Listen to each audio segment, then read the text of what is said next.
Join us for Ministry of Offence, the comedy panel show that's just like the news, in that the left fights the right and it doesn't really seem to matter who wins. We cover the big stories. It was in fact a troop of baboons and not angry vegans. I like that. And the really important stories. Fat naked cow gets stuck in swimming pool. It's a headline in a lot of local newspapers. Yeah. We're on the same team, Nick. Yeah, but I'm just helping you. Join us for Ministry of Offence, Saturday nights, 8 o'clock on GBNews.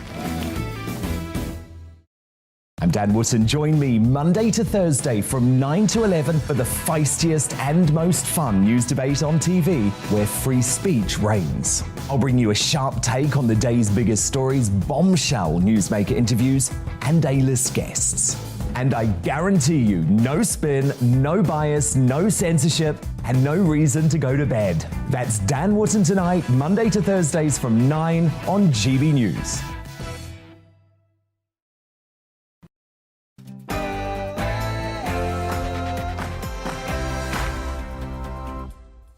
Nottingham City Council bans a feminist from speaking, parents clash with a school for attempting to indoctrinate their children, and taxpayers fork out £60,000 for a study into whether or not Punch and Judy are racist. This is Free Speech Nation. Welcome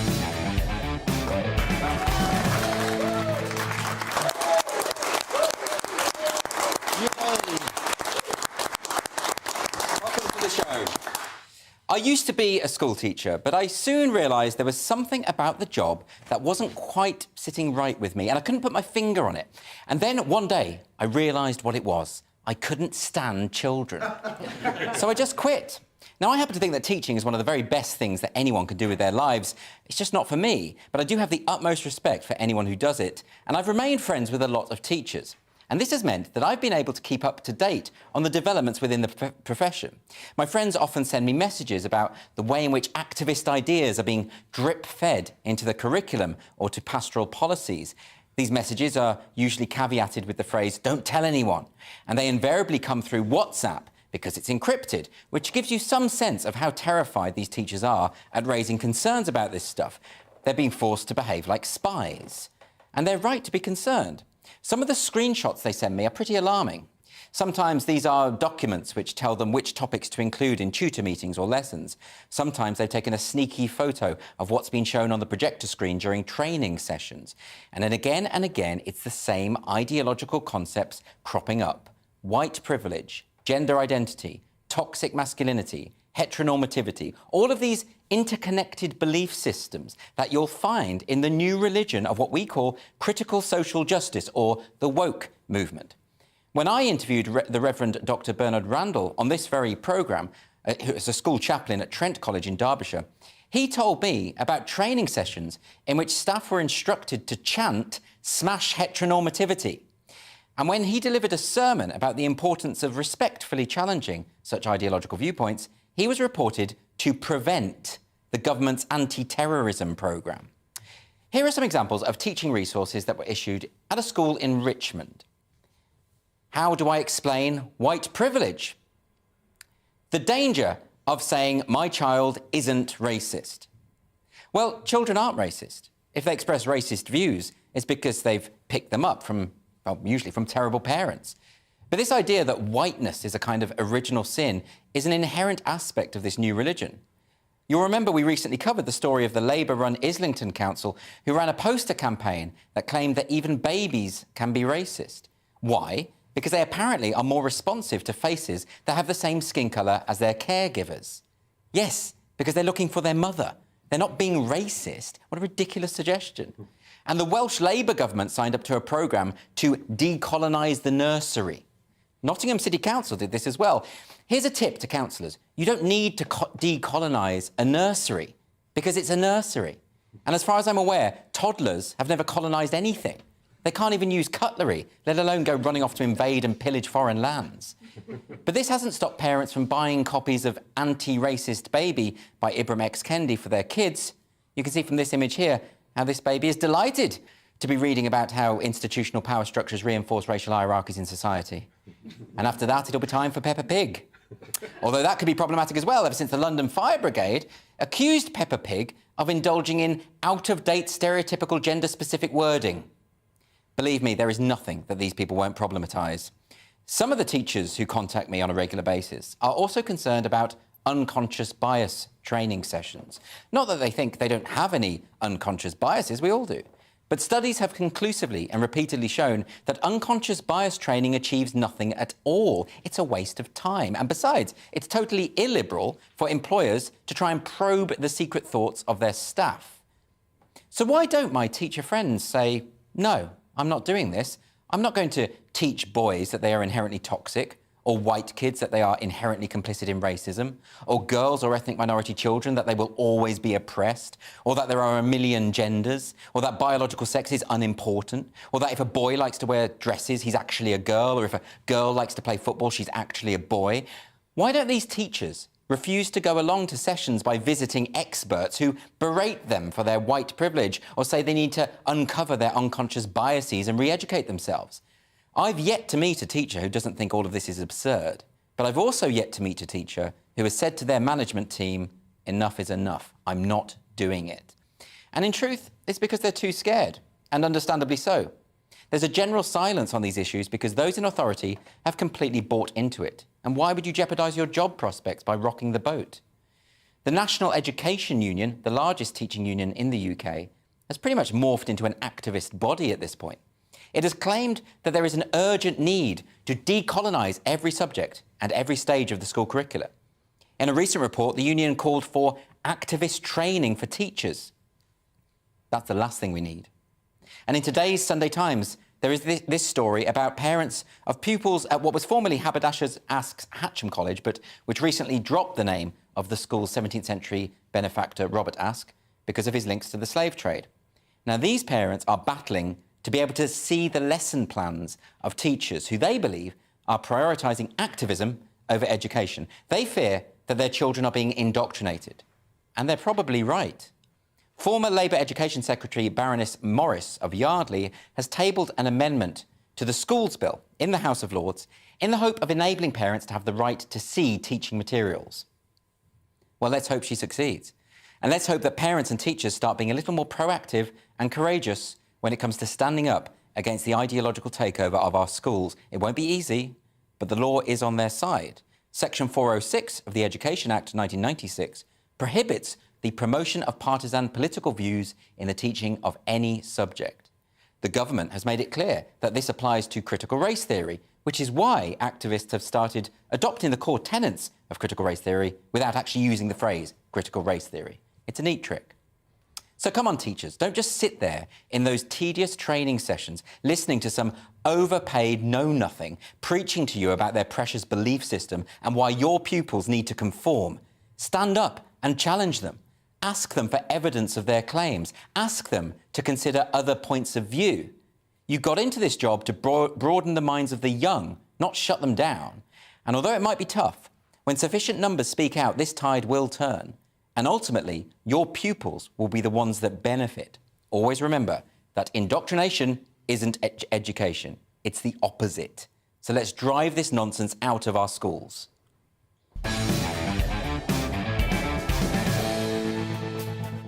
And my studio guests this evening are Josh Howie and Lewis Schaefer. Thank you very much to my audience. It's a small audience today. We have terrible travel issues here in London, so I do appreciate you making the effort, and you making the effort, Lewis, because you're sometimes late for this show. You're very casual. Well, do you know something? It makes people appreciate me more. Yeah, that you've actually turned up on time. That I've gotten there, made the effort. They're worried that I'm going to get here. Yeah. Actually, I mean, no, honestly, for me, part of the fun is the anticipation of whether you're going to arrive or not. I almost wasn't going to come because I'm filming a movie. You are filming another movie. Every week you're filming a movie. And it sounds like one of your many lies, but no, I've seen a photograph of you in costume. No, you haven't. No, you haven't. Unless it was released, or unless the film was released. Of course, he's not meant to. OK, let's move on quickly. Josh. Hey, mate. How are you? Good, thanks. You haven't been filming a film today, have you? No, I've been here producing headliners for later on. Ah, yes, Josh is now part of the production team. Oh, my God, he's got a job, finally. As well as the on-screen talent, yeah. Yeah. Pretty impressive, yeah. Thank so you. let's move on to some questions from our intimate little audience here today. So we'll start with a question. Who's this from? John. John. Hello, John. How are you? Evening. Should parents get to see lesson plans on white privilege? So this is what I was talking about at the start of the show, and this is Haberdashers' College. And basically what's happened is parents are now trying to find these secret lesson plans. They think, they're convinced, and they're almost certainly right, that we have this sort of indoctrination going on. Josh, do you think this is a problem? I mean, you've got 5 kids. I've got 5 kids, yeah. I mean, I would ask for the maths lesson plan just so I could get ahead of myself and not look like an idiot. Yes, because you probably have to help them with homework, don't you? Well, help them. Yeah. As in, go on YouTube and find out. Go, oh yeah, I knew it all along. But no, this is a real problem, and it's sad what's happened to their daughters now. Now they're out of school, 17 years old, I think, and looking at some of the stuff that they actually were, this daughter was coming home and saying. One of the things was like they were showing an art project of black and white people stabbing each other to death and told to come up with a poster called "Die." What? Yeah, yeah. Okay. This is not good, and I think a big part of this, and this is that a lot of these resources are coming from America. Yeah. And trying to sort of apply that to the UK situation with SNST, which is a very different situation. Oh yeah, I mean we had the protests in London, the sort of anti-police brutality protests in London, with protesters holding their hands up saying "Don't shoot." It's like the police don't have guns. Like, what are you worried about? They're going to pick up a catapult or something. This is ridiculous. I mean, so it's your fault. It's the Americans. We're always importing your ideas, Lewis. Yeah, that's why we're the greatest country in the world. We export ideas. People drink coffee around the world because of Starbucks, because of America. Doesn't it come and from pizza. Brazil?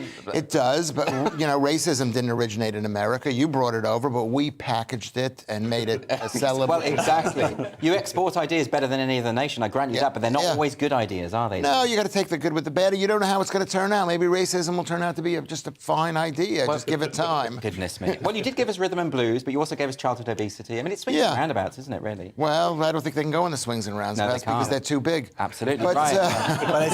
Now, I worry about this. So some of these TikTok videos you see of teachers in America, they are activists. They're not teachers. They're activists. They're basically telling children they're probably in the wrong body. They've got multiple genders and they can be completely fluid, and that it doesn't matter. But at the same time, it's the most important thing. Those videos are terrifying, and they tried the far left tried to shut that Twitter account down. Yes. But it's like literally all it's doing is just showing exactly what these people are saying. This is a Twitter account called Libs of TikTok, and there's a leaked memo from Twitter where the members of staff are basically saying, "We've got to get rid of this. How do we ban this? How do we sort this out?" I mean, it's nuts. It's great. And this school that we're talking about did put out a statement, because it's not just stuff about racism. It's also stuff about gender identity. Of course, yeah. And all that. And what they said is, we understand that some parents have a problem with children being taught about sexuality. Well, no, that's not what these people, this family, is complaining about. They're complaining about a child coming home and being taught that there are 100 genders and that gender isn't binary and all of that stuff. I think what worried. you've done. But basically, Josh, and I tell you why Josh is such a horrible person, because he came on this show. His first thing he says, "I've got 5 kids to win you guys over." That I've got 2 kids. I didn't say it. You did. You said I've got 5 kids. No, I mean I've got 5 kids. Like you're an expert because you got 5 kids. I only have 2 kids. What am I only? Yeah, but 40%? I see my kids. I see my kids. Yeah, You know what? And that's the problem. You Lewis, see your kids. I've heard the way you speak about your kids. You're not a good father. You know. You know what? You haven't met the kids. If you met the kids, you'd say I'm a kids.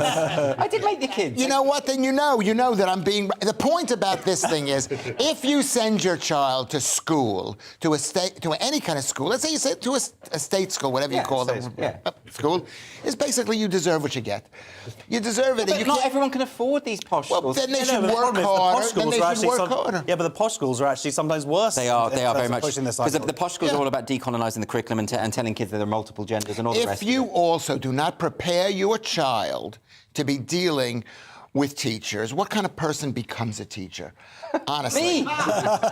Well, I mean, look, well, I'm not anymore, right? No, you're not, and you made some improvement. But let's face it, you're a bitter white man. And yeah, fair enough. Yeah, fair. So if you don't train, I would say to the parents out there, if you don't train your child to have a disrespect for their teacher, so that when they do propose all these crazy cockamamie ideas, that you don't reject it immediately. No, look, it's not disrespect for the teacher. It's a healthy cynicism, or a healthy skepticism, actually. Skepticism rather than cynicism. Yeah, whatever it is, just saying, you know what? my teacher said this. I don't believe Yeah, it. but you're onto a point here, is that a lot of parents are now feeling like they have to effectively de-radicalise their kids when they come home, because they come home with all these incredibly stupid, frankly, ideas. You know, at the American school in London, they were racially segregating children for after-school activities. Yeah. And this is supposed to be an anti-racist thing. No, it's not. It's the opposite. It's right. It's an absolute disaster. Yeah, but there's so much that they learned in school before this crazy stuff that people took home and believed. Well, Like what? Yeah.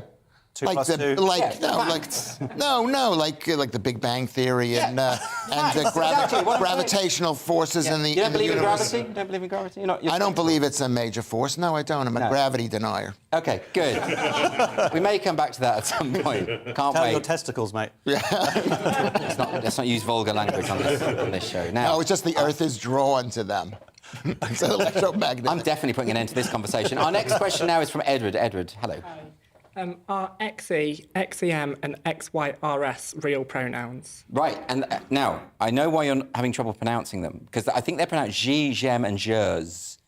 And yeah, well, no, they're one of the many what they call neo-pronouns, and this is apparently because the BBC, this story, and it was broke this week, the BBC have been training their staff that there are now over 150 genders, and that the BBC wants to develop their trans brand by, firstly, declaring pronouns on email sign-offs. And there have been whistleblowers within the BBC who are talking about how there have been attempts to suppress certain stories this is claims that have been made by people within the BBC, that, in other words, they do, when it comes to this issue, that I think they're pretty good on political impartiality, but on this issue, they very much have an agenda, don't they? Let's be honest. Absolutely. And again, it's the people higher up in the organisation that are the people who are calling the shots and I guess making the people lower down afraid. So people are taking stories that are critical against some of the trans activists or some of the... and they're just being kind of fought against or not allowed to be pushed further. A lot of the moved stuff, down the website. And then the stuff that is getting through is because they managed to somehow bypass that part of the process. Or indeed, when they had the that rape victim talk about their attacker, and the BBC changed the quotation because they didn't want the rapist to be misgendered. Yeah. Right, because this was a male individual who identified as non-binary or female. Yeah. Who knows? Anyway, so look, so it's a real problem, because then you're into territory where journalists are effectively not telling you the truth.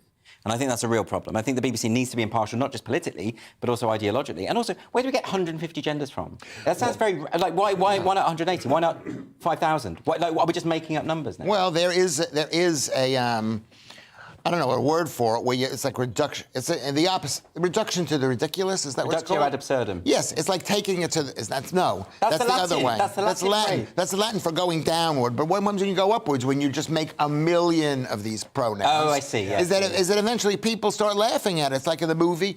It's like in the movie. In the book, Catch 22, where they just saw. I shouldn't say this because you're probably thinking that I don't know anything, but no, everyone knows that you are an intellectual tour de force. Is that they start signing? It was during the McCarthy era period in America when people were having loyalty oaths, these ridiculous loyalty oaths, and so they just started signing loyalty oaths wherever the soldiers went. If they went to the bathroom or the mess or went out to play.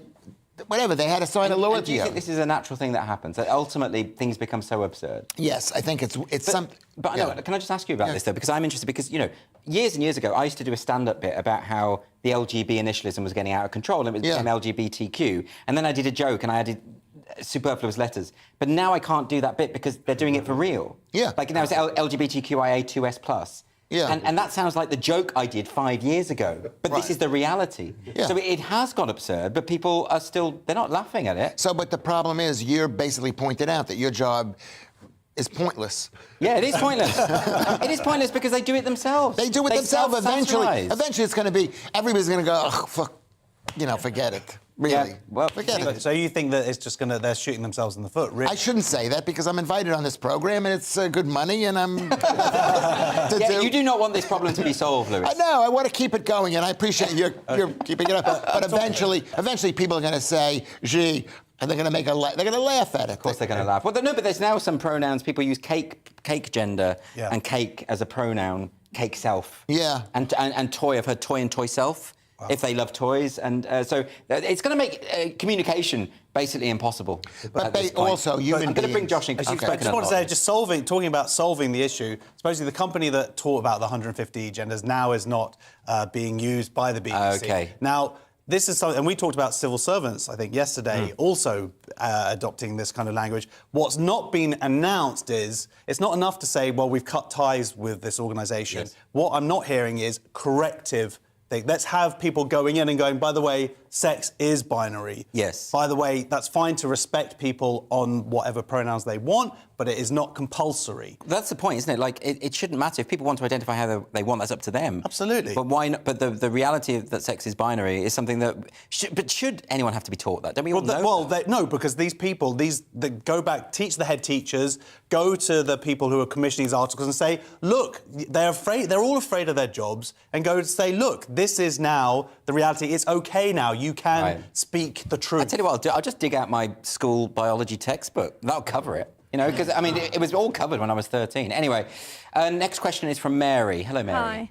Do you agree with fellow comedian Rowan Atkinson that comedy is meant to offend? Yes, so Rowan Atkinson has spoken out against cancel culture this week, and he said the job of comedy is to offend or have the potential to offend. Rowan Atkinson, of course, also defended Boris Johnson's joke in 2018 about women in burqas looking like letterboxes and bank robbers. And he said, as a lifelong beneficiary of the freedom to make jokes about religion, I do think that Boris Johnson's joke about the wearers of the burqa resembling letterboxes is a pretty good one. All jokes about religion cause offence, so it's pointless apologising for them. It's interesting because that particular joke keeps coming back. Like, people, whenever they want to go after Boris, they keep coming back to this joke. Do you think that joke is a step too far, Josh? I think it was. I mean, it was obviously offensive to those people. I don't think it's a good joke anyway. Well, it's an old joke. It's a joke that, I mean... Yeah, and everybody had a joke about having, like, this whole sort of slit eye, and it would come out in various different... Well, actually, there was a writer for The Guardian used the joke about 4 years before Boris Johnson So, did. A, it's not that good, and B, it's not original. It's not, but on the other hand, but he's allowed to joke. I mean, my issue is I don't want the Prime Minister to be joking. I want him to be really boring and serious and get the job done. But I don't think the joke... Well, I suppose it wouldn't offend me, but I don't see why joking about what is effectively a restrictive, misogynistic garment, I don't see why that's offensive, personally. No, fair enough. What also is offensive is in the article, it talks about Mr. Bean and how, because there's no language in it, and it said, because of that, he has thousands of people who like it across the world. And I'm just thinking, Mr. Bean is like a massive cultural export, seen by millions of people. And the fact that he has thousands of people who like it, I was like, wow, they're really dissing. Yeah, they really got it in for it. That is a bit of a sly dig. What do you think about... Do you think that comedy should always offend? I mean, you offend me. Well, first of all, what comedy club did he say that in? He didn't say it in a comedy club. He said it on, he's a politician. He was making a thing. It's not his job to make that's jokes. Boris Johnson. Boris Johnson, yeah. It's not his job. So he should stop joking. And it's not our business whether it's misogynistic at all. It's like those people who wear the burqa and that religious group, they have a right to wear what they want to wear. It's of course they do. No, my point, and a lot of women choose to wear it, and that's absolutely fine, but there are lots of women, particularly in countries which are more like theocracies, they're forced to wear it, and they don't want to wear it. We don't know that, and that's their... There was in Afghanistan at the moment. There are feminist activists in Iran risking imprisonment and punishment by taking their veils off. Right? So you're wrong. I'm forced to take the bus. I don't know if that means. Is that people because you're never going to convince me you're a victim on the level of oppressed women in Saudi Arabia. I'm speaking out for women. Which is that the reason why that's inappropriate. Number one, comedians have a right to offend, possibly offend, but you don't go out of your way to offend anybody. You do. I don't. Oh, you are the most offensive comedian I've ever seen. I've had to I got into a fight because someone tried to beat me up because I was defending your right to be offensive. And that was my best friend. Well, I would ask you to tell that story, but we don't have time, and it's probably going to get me in trouble if we do. But can I make one point? Yeah. Is that if a person wants to wear a burqa, let them wear a burqa. You don't question that. I could question what this guy's wearing, which is offending me. You know what I mean? It's offending me. This guy, the way he's staring at me, he's a horrible human being. He's staring at you because he's in the audience. Whatever. That's what the audience are meant to do. They're meant to look at you. I don't know. It's not offensive. He's a bit too intent in the thing. And so at the end of the day, you shouldn't criticize somebody. So that kind of offense is wrong. OK, fine. Well, Lewis has spoken. Yeah. After the break on Free Speech Nation, with the extradition looming of WikiLeaks founder Julian Assange, we will speak to his former spokesman, Richard Hillgrove. See you in 2 minutes.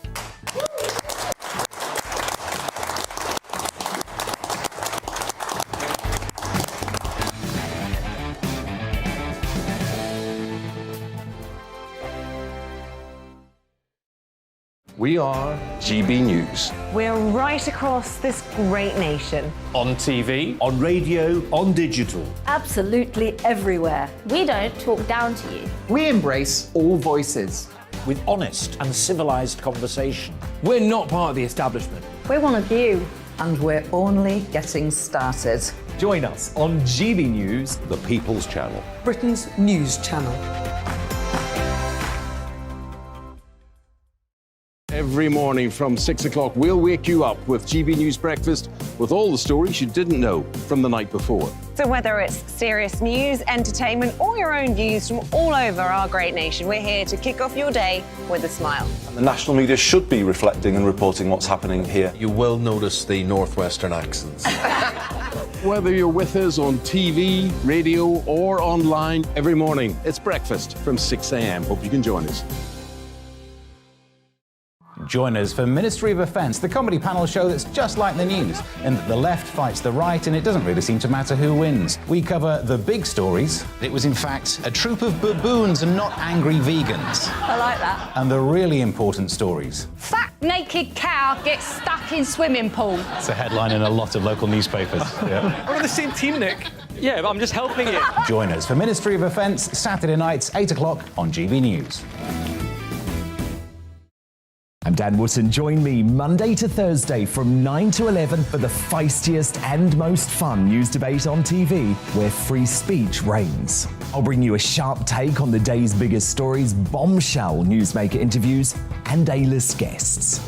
And I guarantee you, no spin, no bias, no censorship, and no reason to go to bed. That's Dan Wootton tonight, Monday to Thursdays from 9 on GB News.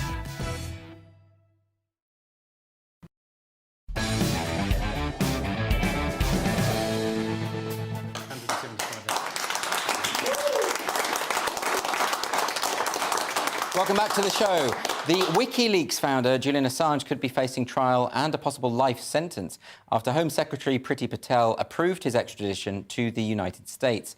He is accused of violating the Espionage Act because it is alleged that material he has released has endangered lives. Here to discuss this with me, I'm delighted to welcome Julian Assange's former PR representative, Richard Hillgrove. Richard, thank you very much for joining us today. So I want to ask you about this. Now, a lot of people here are torn, I think, about the case of Julian Assange. Firstly, let's just discuss what precisely is it that he is accused of doing?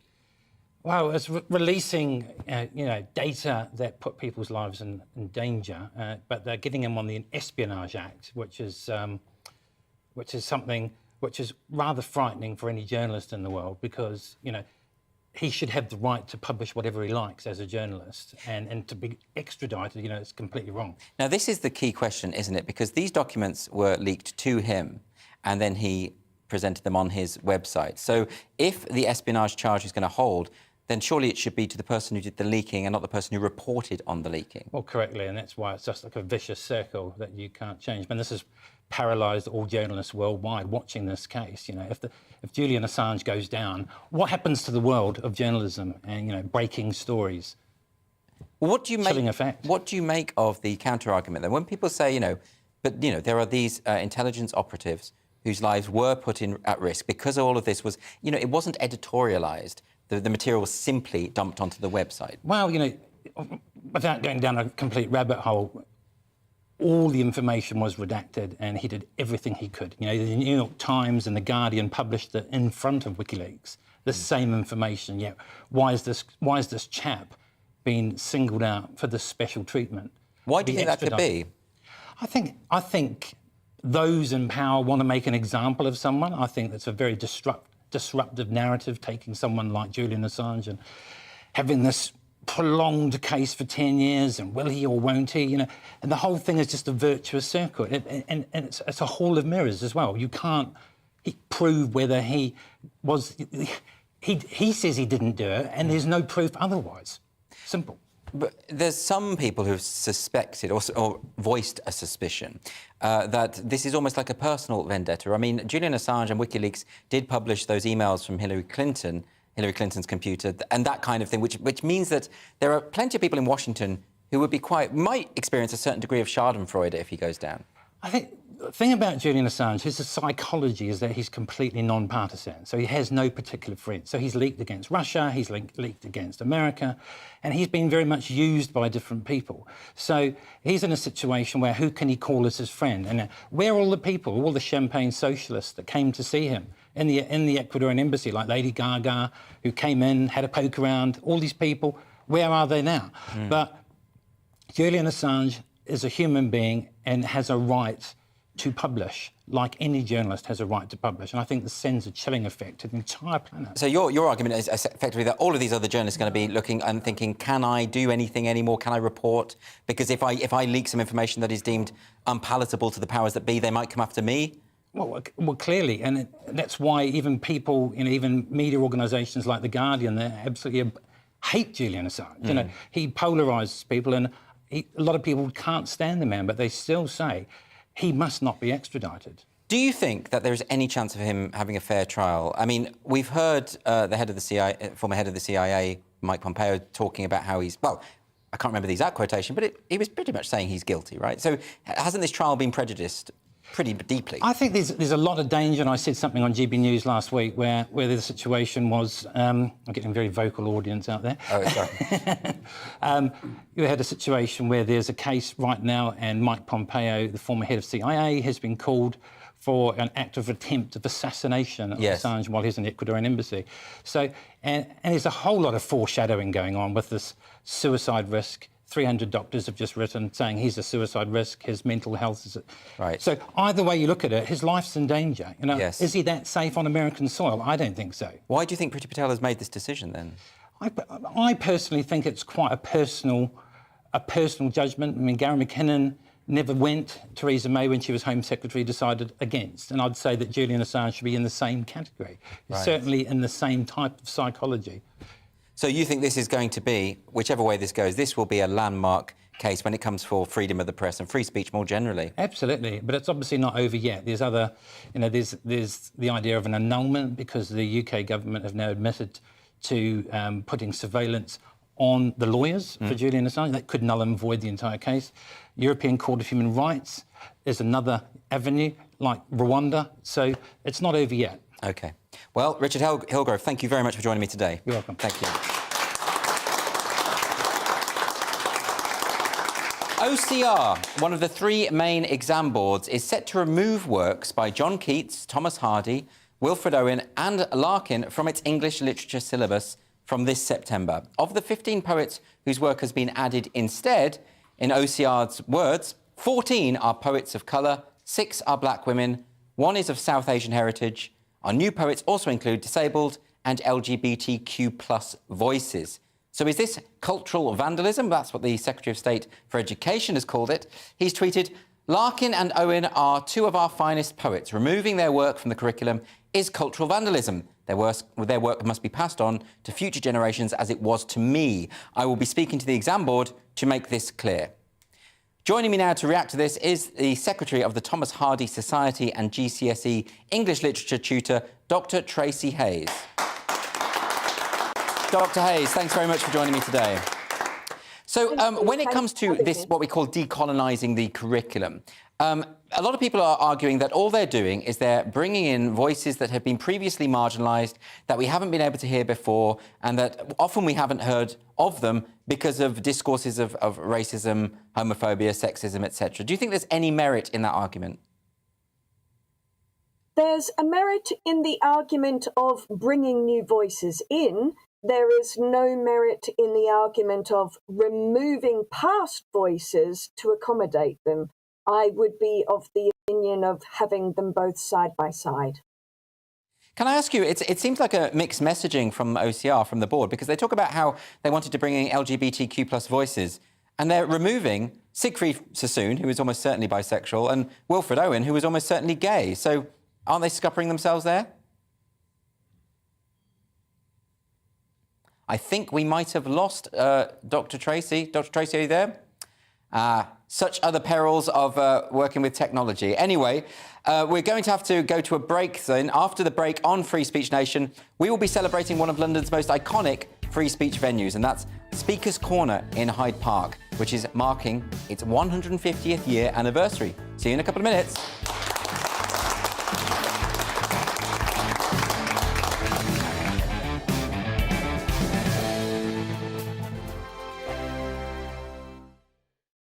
We are GB News. We're right across this great nation. On TV, On radio, on digital. Absolutely everywhere. We don't talk down to you. We embrace all voices. With honest and civilised conversation. We're not part of the establishment. We're one of you. And we're only getting started. Join us on GB News, The People's Channel. Britain's news channel. Every morning from 6 o'clock, we'll wake you up with GB News Breakfast with all the stories you didn't know from the night before. So whether it's serious news, entertainment, or your own views from all over our great nation, we're here to kick off your day with a smile. And the national media should be reflecting and reporting what's happening here. You will notice the northwestern accents. Whether you're with us on TV, radio, or online, every morning, it's breakfast from 6 a.m. Hope you can join us. Join us for Ministry of Offence, the comedy panel show that's just like the news, in that the left fights the right and it doesn't really seem to matter who wins. We cover the big stories. It was in fact a troop of baboons and not angry vegans. I like that. And the really important stories. Fat naked cow gets stuck in swimming pool. It's a headline in a lot of local newspapers. Yeah. we're on the same team, Nick. Yeah, but I'm just helping you. Join us for Ministry of Offence, Saturday nights, 8 o'clock on GB News. I'm Dan Wootton. Join me Monday to Thursday from 9 to 11 for the feistiest and most fun news debate on TV, where free speech reigns. I'll bring you a sharp take on the day's biggest stories, bombshell newsmaker interviews, and A-list guests. And I guarantee you, no spin, no bias, no censorship, and no reason to go to bed. That's Dan Wootton tonight, Monday to Thursdays from 9 on GB News.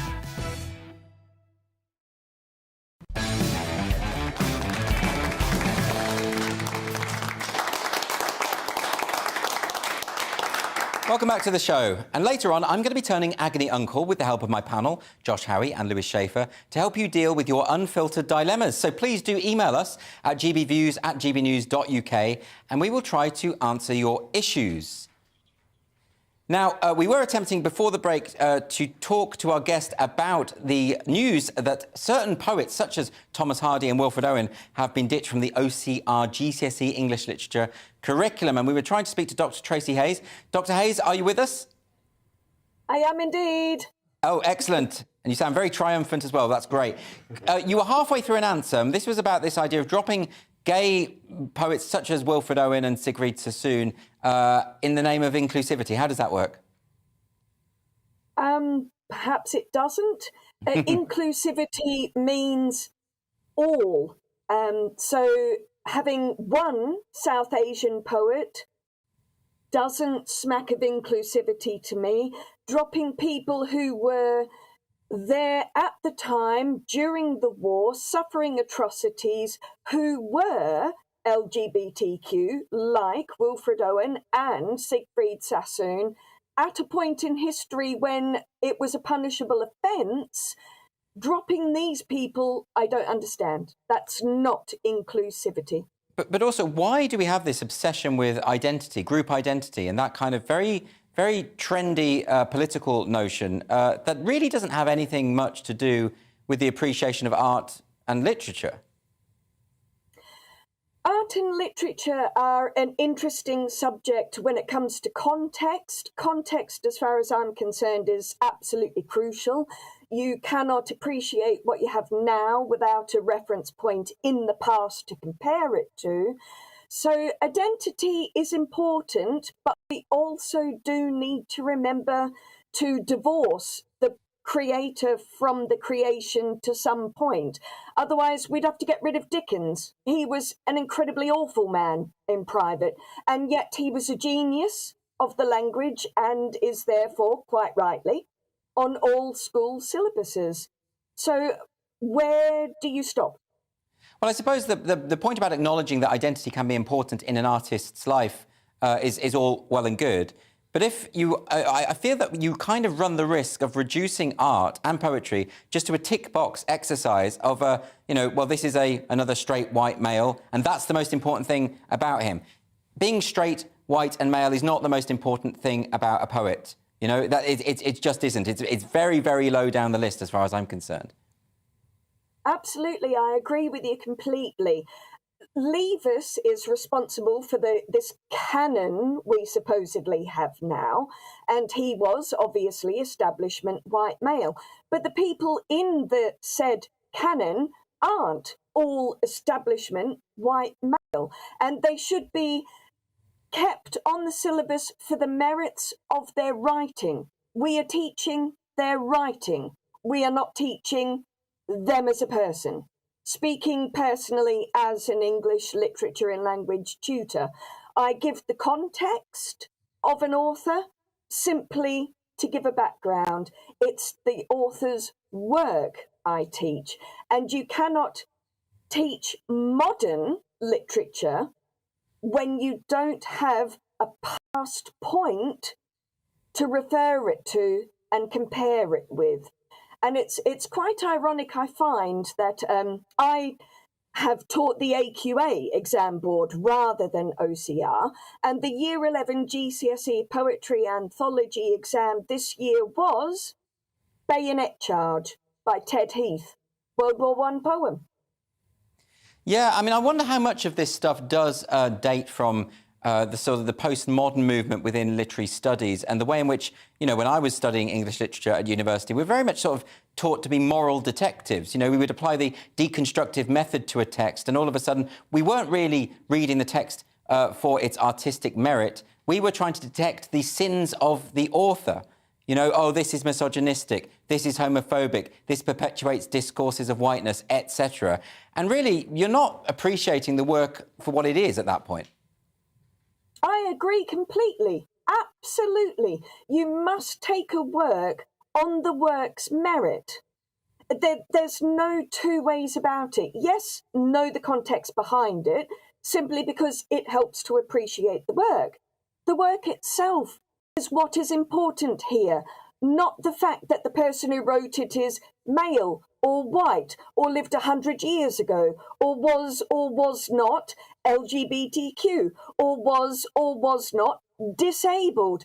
I'm all for having modern voices. We must have modern voices, quite obviously. But we also need a point of reference to be able to appreciate the modern voices. How do we understand what they're trying to tell us if we have nothing to compare it against? Well, Dr. Tracy Hayes, we got there in the end. Thank you very much for joining me today. Thank you. And here's what the exam board OCR had to say about their decision. Our anthology for GCSE English literature students will feature many poets that have never been on a GCSE syllabus before and represent diverse voices from living poets of British, Somali, British, Guyanese and Ukrainian heritage to one of the first black women in 19th century America to publish a novel. So that's what OCR had to say for themselves. Now, here at Free Speech Nation, there is a warm place in our hearts for Speaker's Corner, which is the area in the northeast corner of Hyde Park, regarded as the oldest living free speech platform in the world. Debate begins at around midday on Sundays before continuing late into the night. And Speaker's Corner will celebrate its 150-year anniversary tomorrow. I'm now joined by a man who's made many an appearance at Speaker's Corner and will be helping to mark the anniversary, Steve Chilcott. Steve. Thank you for joining us today. So why is Speaker's Corner so important to you? I think, as you said, it's the jewel in the the crown of free speech in Britain and the world, I would say. You know, every Sunday for such a long time, people have been turning up to say what they want, to speak about what they want, to listen to what they want. Way before Twitter existed, way before YouTube, way before even GBNews, people have been doing it. And I think it's such a core, important aspect of our free speech. As I say, globally, I think the entire world looks towards Speaker's Corner. I mean, one of the wonderful things is you can hear some real maniacs doing this as well. You certainly can. It's often been described as an open-air asylum. Yeah. And you get absolutely every form of nutter, every conspiracy you can imagine. We've had the flat earthers back there today. I've just hot-footed it back from the corner. And they've been back. They've been away for a while, and we welcome them back. Where did it all begin? What's the history of this? So it's a pretty grim, dark history, actually. So it started as the place of execution. So there's what was called the Tyburn Tree, which was a massive three-pronged tripod of a gallows where up to 24 people at a time were hung. And they were given their last opportunity to give a speech. And that tradition grew. It became a spectator sport. So I think that there was a famous highwayman that was hung there at once, and apparently he had 200,000 people watching. Wow. They sold tickets at one point to it.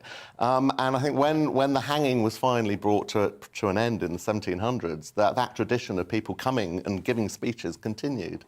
And have you appeared there yourself in the capacity of a speaker?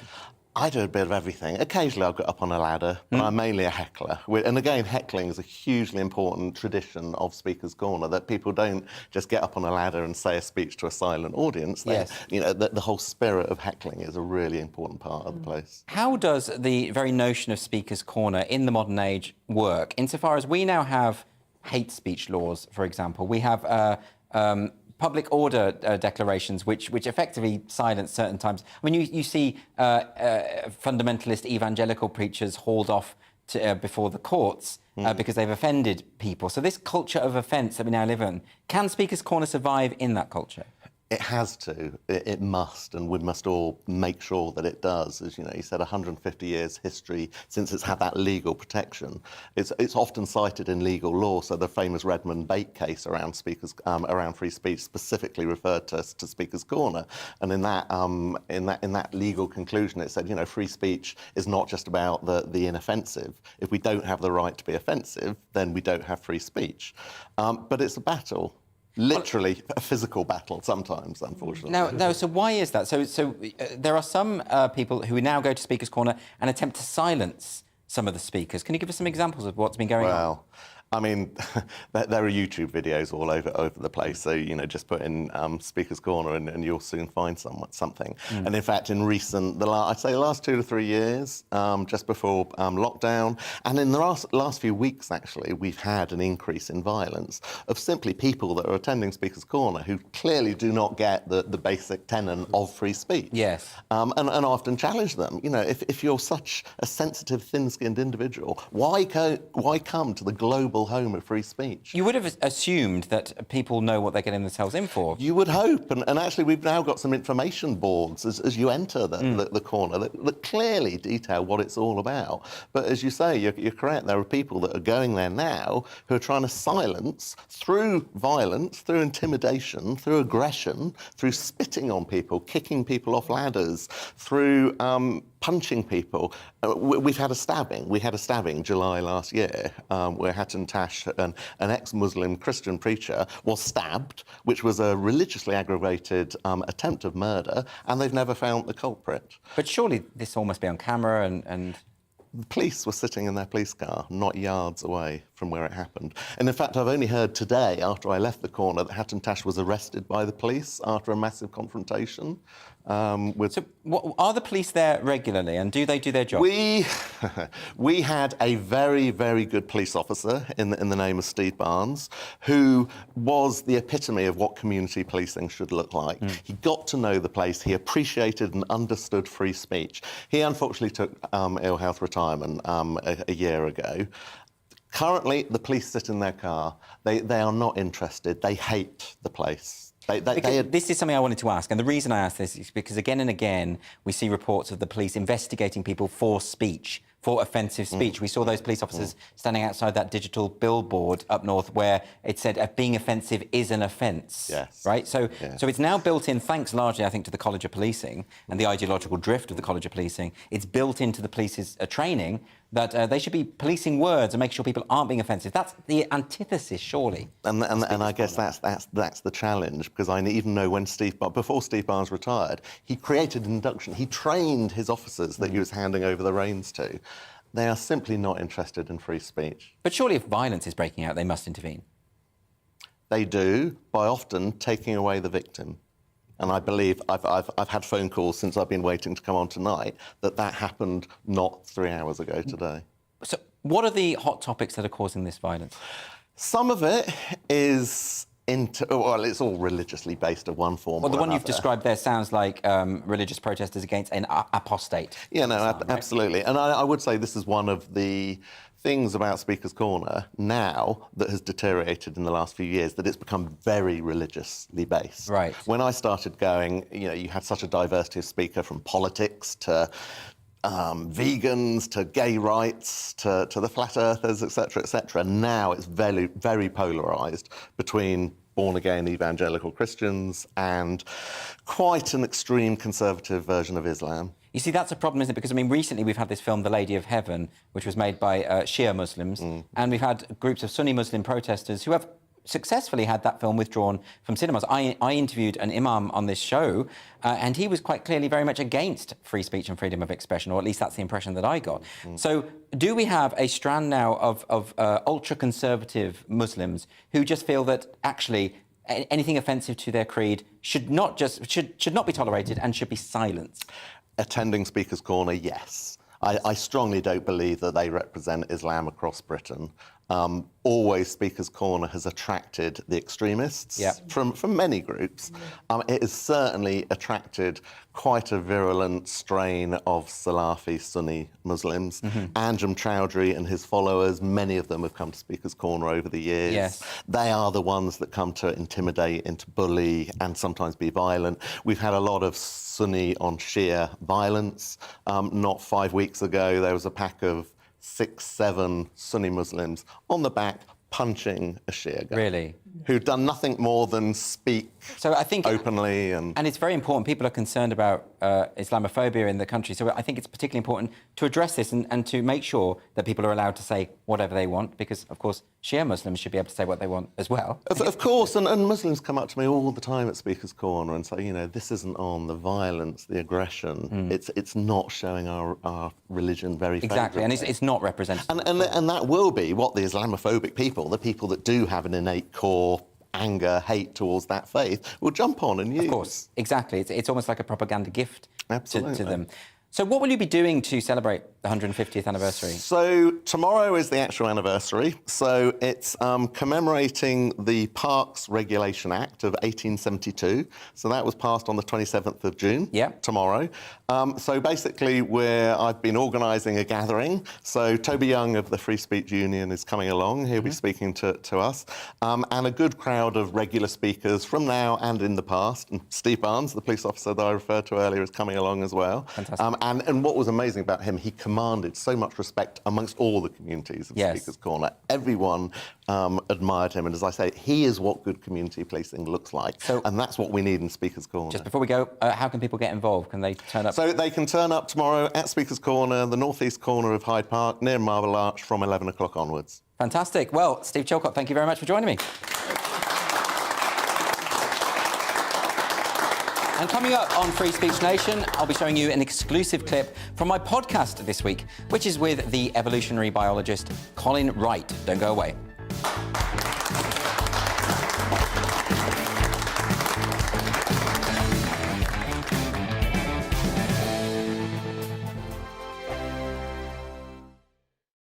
We are GB News. We're right across this great nation. On TV, on radio, on digital. Absolutely everywhere. We don't talk down to you. We embrace all voices.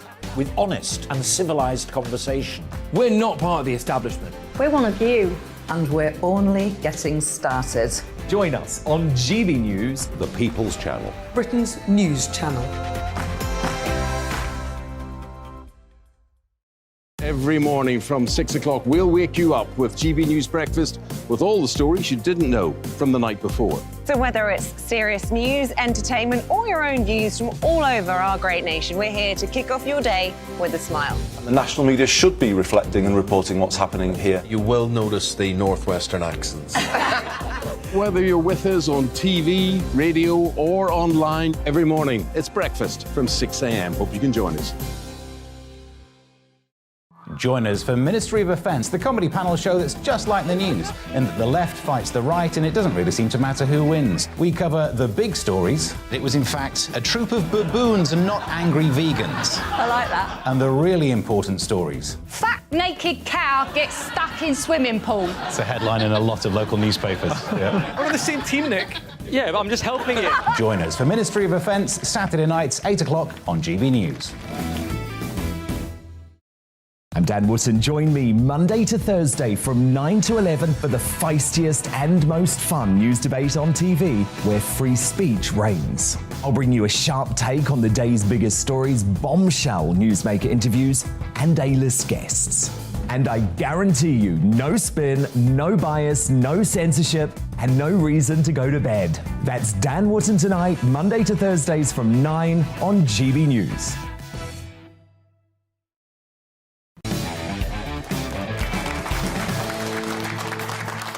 Welcome back to Free Speech Nation with me, Andrew Doyle. On my upcoming podcast episode, I'm joined by the evolutionary biologist Colin Wright. In our conversation, we spoke about his decision to leave his position at Pennsylvania State University because of what he calls ideological policing. Here's a preview. If we're letting gender nonconforming kids be trans, if we're defining them as being trans literally, this opens the door to a medicalization. It medicalizes gender nonconformity. And the medical institutions really need to catch up to this change in definition because I believe it's causing a lot of harm and it's contributing to this insane medical scandal that's going on right now. Yeah, I mean, I have no objection to people. If someone wants to identify as non-binary, that's fine. I mean, they can. People identify as punks or as goths or whatever. These fashions come and go. I don't have a problem with that at all. But the idea that is often interpreted as being a repudiation of the biological reality of sexual dimorphism, that to me is a problem then. Yeah, they flip-flop based on, whatever furthers their ideology. So I've heard non-binary people say they just don't identify as male or female. Well, I don't know what it means to not identify as the sex that you objectively are. And then they'll sometimes, they object to this binary of man and woman as these social roles and expectations. It really makes no sense no matter which way you parse it. And it is really like the medicalization of gender nonconforming kids. So this is where we get into dangerous territory, I think, because like I say, self-identification, people identifying, calling themselves what they want, dressing how they want, living how they want. I mean, I'm a liberal. I think anyone should be able to do that. I draw the line when people force others to use language that they don't want to do. In other words, people who would like others to use pronouns based on self-identification rather than observable biological reality. And that's an imposition too far, I would say. But there's something going on here where the discourse has moved beyond gender fluidity and self-identification and into the outright denial of biological fact. Yeah, this is what got me out of the lab, I guess, and starting writing op-eds about this stuff. Because as I mentioned earlier, it was before we were all just asked to sort of have this compromise and use the words man and woman to refer to identity, and male and female were kept to refer to these other things. But there was an article in Nature that I think was called Sex Redefined. Biologists now think sex is more more of a spectrum than just male or female. And then we had Scientific American write an article about the sex spectrum, and they've written a lot more since. This really just drove me nuts as a biologist to hear people say that sex is a spectrum or even just a social construct and that males and females are just these arbitrary categories. It's complete pseudoscience any way you look at it. I used to be someone who wrote extensively about sort of the evolution versus creationism, intelligent design debate. And I was protected doing this because I was in the academy and all my colleagues were evolutionary biologists. So they were fine with me debunking these ideas. But then all of a sudden, these crazy pseudosciences coming in from within the academy, I started speaking out against these things. And all of a sudden, I'm just this horrible human being, despite the fact I've just making biological arguments. This was beyond the pale, and this has led to a large cancellation attempt. It's bizarre. Can I ask you about that? So is it possible for an evolutionary biologist who is to be taken seriously to deny or to claim that sex is a spectrum? Is that actually a thing? Because one of the reasons why this is a problem for so many people is they see reputable medical journals denying science. Yeah. I mean, I certainly wouldn't view any biologist, evolutionary or otherwise, who's making these arguments about the sex spectrum. I don't see how they can be taken seriously. And what angers me the most is the reputational damage and how it destroys the trust in science. I wanted to be a science communicator. That's why I wanted to be a science, and I wanted to have students and teach classes. But this is sort of the low-hanging fruit of what biologists should be able to state definitively, because there's a lot more complicated issues out there, like epidemiology. We just went through a pandemic. There's climate change stuff, and the models that you're using to model these types of behavior, and of clouds and weather, or how a spreading infectious disease. These are so much more complex, and the same people who are telling us to trust the science on these issues, which I would hope we can, are also the ones that are saying that male and female aren't even real, and this is just a product of colonialism. And so if we can't get the fact that males and females are real, holy crap, how do we even get people to go along with the much more complex claims that scientists are previously trusted to do, that we entrust them to give us good information on it? It's a travesty. But how has that happened? How can it be the case that the top medical journals, the top universities, now have people who claim to be biologists who don't understand biology? How has that happened? It was sort of slow at first, and then a lot all at once. I had a lot of colleagues who I spoke to who are fantastic biologists, and just as this whole acceptance and inclusion stuff came up, they really just turned on a dime. I had been joking with them about this stuff and people denying biology for a while. They were totally in agreement. Then a lot of them, they got jobs at universities. Then they, professor jobs. Then 2 weeks later, pronouns went up in their bios, and then maybe 2 more weeks later, they're texting me saying they have to denounce me because we co-authored papers together, scientific papers, and they can no longer be associated with me because their scientific colleagues are policing their content. So a lot of it is just this social policing going on. But I think a lot have sort of become true believers on this nonsense. It's just sort of this queer theory that's crept out of the humanities somehow into the sciences. Most of my advisors and mentors, the older scientists, they think it's all crazy. But then you have a lot of the younger postdocs and grad students who have a lot of the older scientists afraid to push back against this stuff because they're afraid a big social media campaign will come out. I think a lot of us are surprised, though, that it has infected the scientific branch of the academy, because, I come from an English literature background, and I knew full well, even when I was back in academia, that there were a lot of frauds there who were using a lot of jargon to disguise having very sort of meager understandings of literature. And bad ideas can easily seep into that kind of careerist, fraudulent discipline. But I didn't think it could happen in science, because the scientific method, by its nature, is continually testing itself, attempting to prove itself wrong, and therefore it is a sort of a means by which we edge nearer to what is true, and that's at the heart of it. So it didn't seem possible that this could infect it. Yeah, I think it's a result of just the ever the increased skew that we have in political ideologies in universities. It's widely left skewed. Which shouldn't matter in principle if we're all applying the scientific method as we should. But this new focus on DEI, diversity, equity, and inclusion, makes it almost impossible for people to just object to some of these ideas, especially if they're shrouded in sort of like a rainbow flag that's used as a Trojan horse to get these ideas in there. No one wants to be seen as pushing back against these certain symbols that we've all associated with being on the right side of history, in a sense. Even when what they're saying is pseudoscience and extremely harmful. And you can listen to my whole conversation with Colin Wright on my podcast, Free Speech Nation, the podcast. That'll be going live tomorrow. And make sure you subscribe to the podcast so you never miss an episode. And why not catch up on some previous episodes?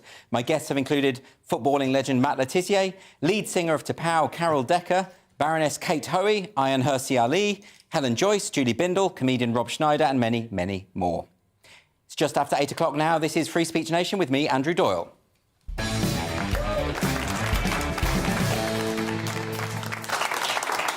So let's get another question from the audience. We have this question from Julia. Where's Julia? Hi, Julia. Yes, hello.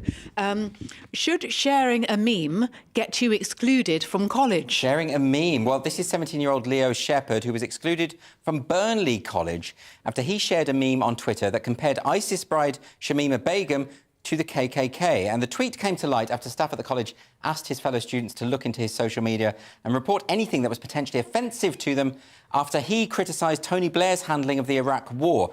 Leo said the exclusion came as a surprise because teachers had previously said he was a pleasure to teach. Josh, this feels a little bit like political partisanship.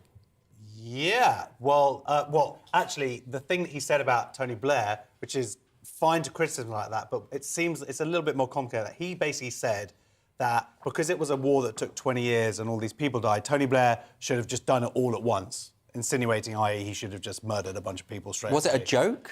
Well, whatever it was, obviously, but he's 17 years old.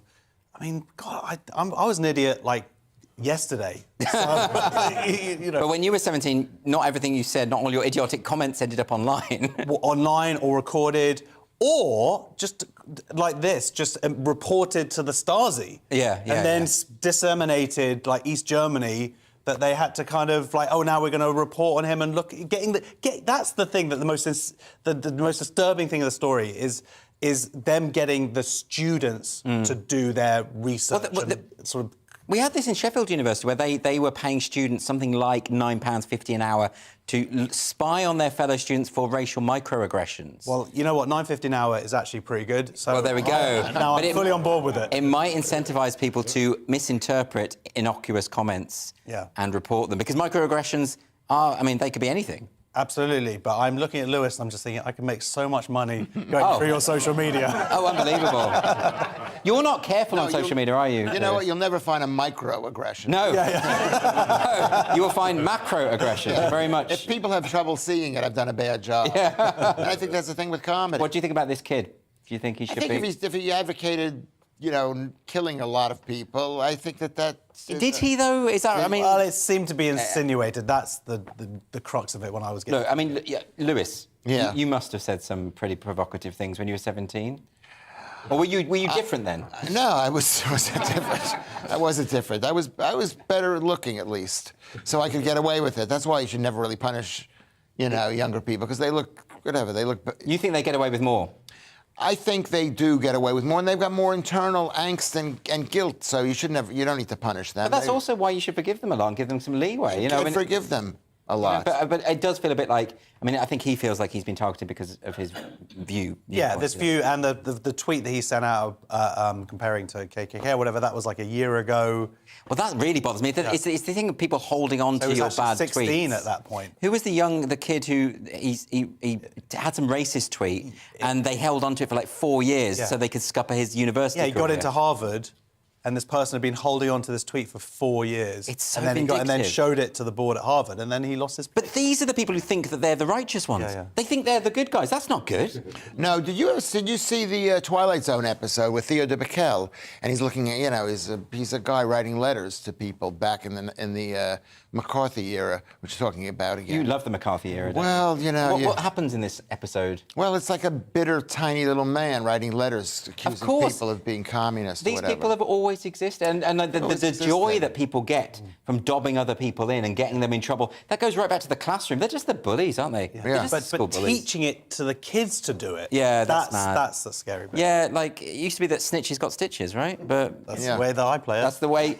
Certainly, yeah, we do that on the street, right? Yeah, that's the way we go. What is that? Snitches take sewing Well, if classes. it rhymes, it's ghetto, and well, I don't understand. Snitches take No, do you not understand the phrase, Lewis? I came up with, I thought, a joke. It was a funny joke. Oh, but then you didn't deliver it. I didn't deliver it. So now you've just created an awkward moment in the studio. Yeah. That's very microaggression of you. It is very microaggression, yeah. I think it's microaggression for you not to laugh. You knew it was a joke. And, that's what you should say to your audiences. When you perform and they don't laugh, you say, this is a microaggression. I'm lucky to get any kind of feedback from my audience. You don't even want laughter. You want people to just sort of sit No, I there don't. I want people to like me. What do you think? I want them to like me. I'm not an idiot. But this poor... I think they should... You know what? I'm with you. I think it's a horrible thing. Yeah. But if a kid loses his place at uni, it's a lesson to him, and maybe he'll be a better person. It's like getting fired from a big corporation that's stultifying and goes bankrupt. Maybe his life will be better as a result. Yeah. But on the other hand, we don't know. Maybe he'll have nothing now. It's a law of unintended consequences. You never know. Okay, so there might be a positive spin on that. Let's get another question. Now, this is a question from someone who's emailed in now. This is from Rachel. Rachel says, do students need 24 hours to complete a 3-hour exam? OK, so this is another education-related story. This is the news this week that students at Cambridge University are demanding 24 hours to complete 3-hour exams as professors move away from measures put in place during COVID that meant students could take their exams remotely. The university plans to give students 5 hours to complete the exams, which is still 2 hours more than they would have had before COVID, and they can still take advantage of the open book, open web policy. But students have branded the plans a betrayal. I say give them 1 hour. Like, if they're going to be like this. This is ridiculous. Open book, open web policy. Then it's not an exam. I know, it's like, how quickly can you research? Yeah. But that's interesting. I think their point is that, first of all, the students feel betrayed because they were told for the whole 3 years the exams were going to follow the same format, i.e. this 24-hour thing. But yeah, I think that 24-hour thing is ridiculous, certainly things now. But the school has an interesting argument that it sort of favoured...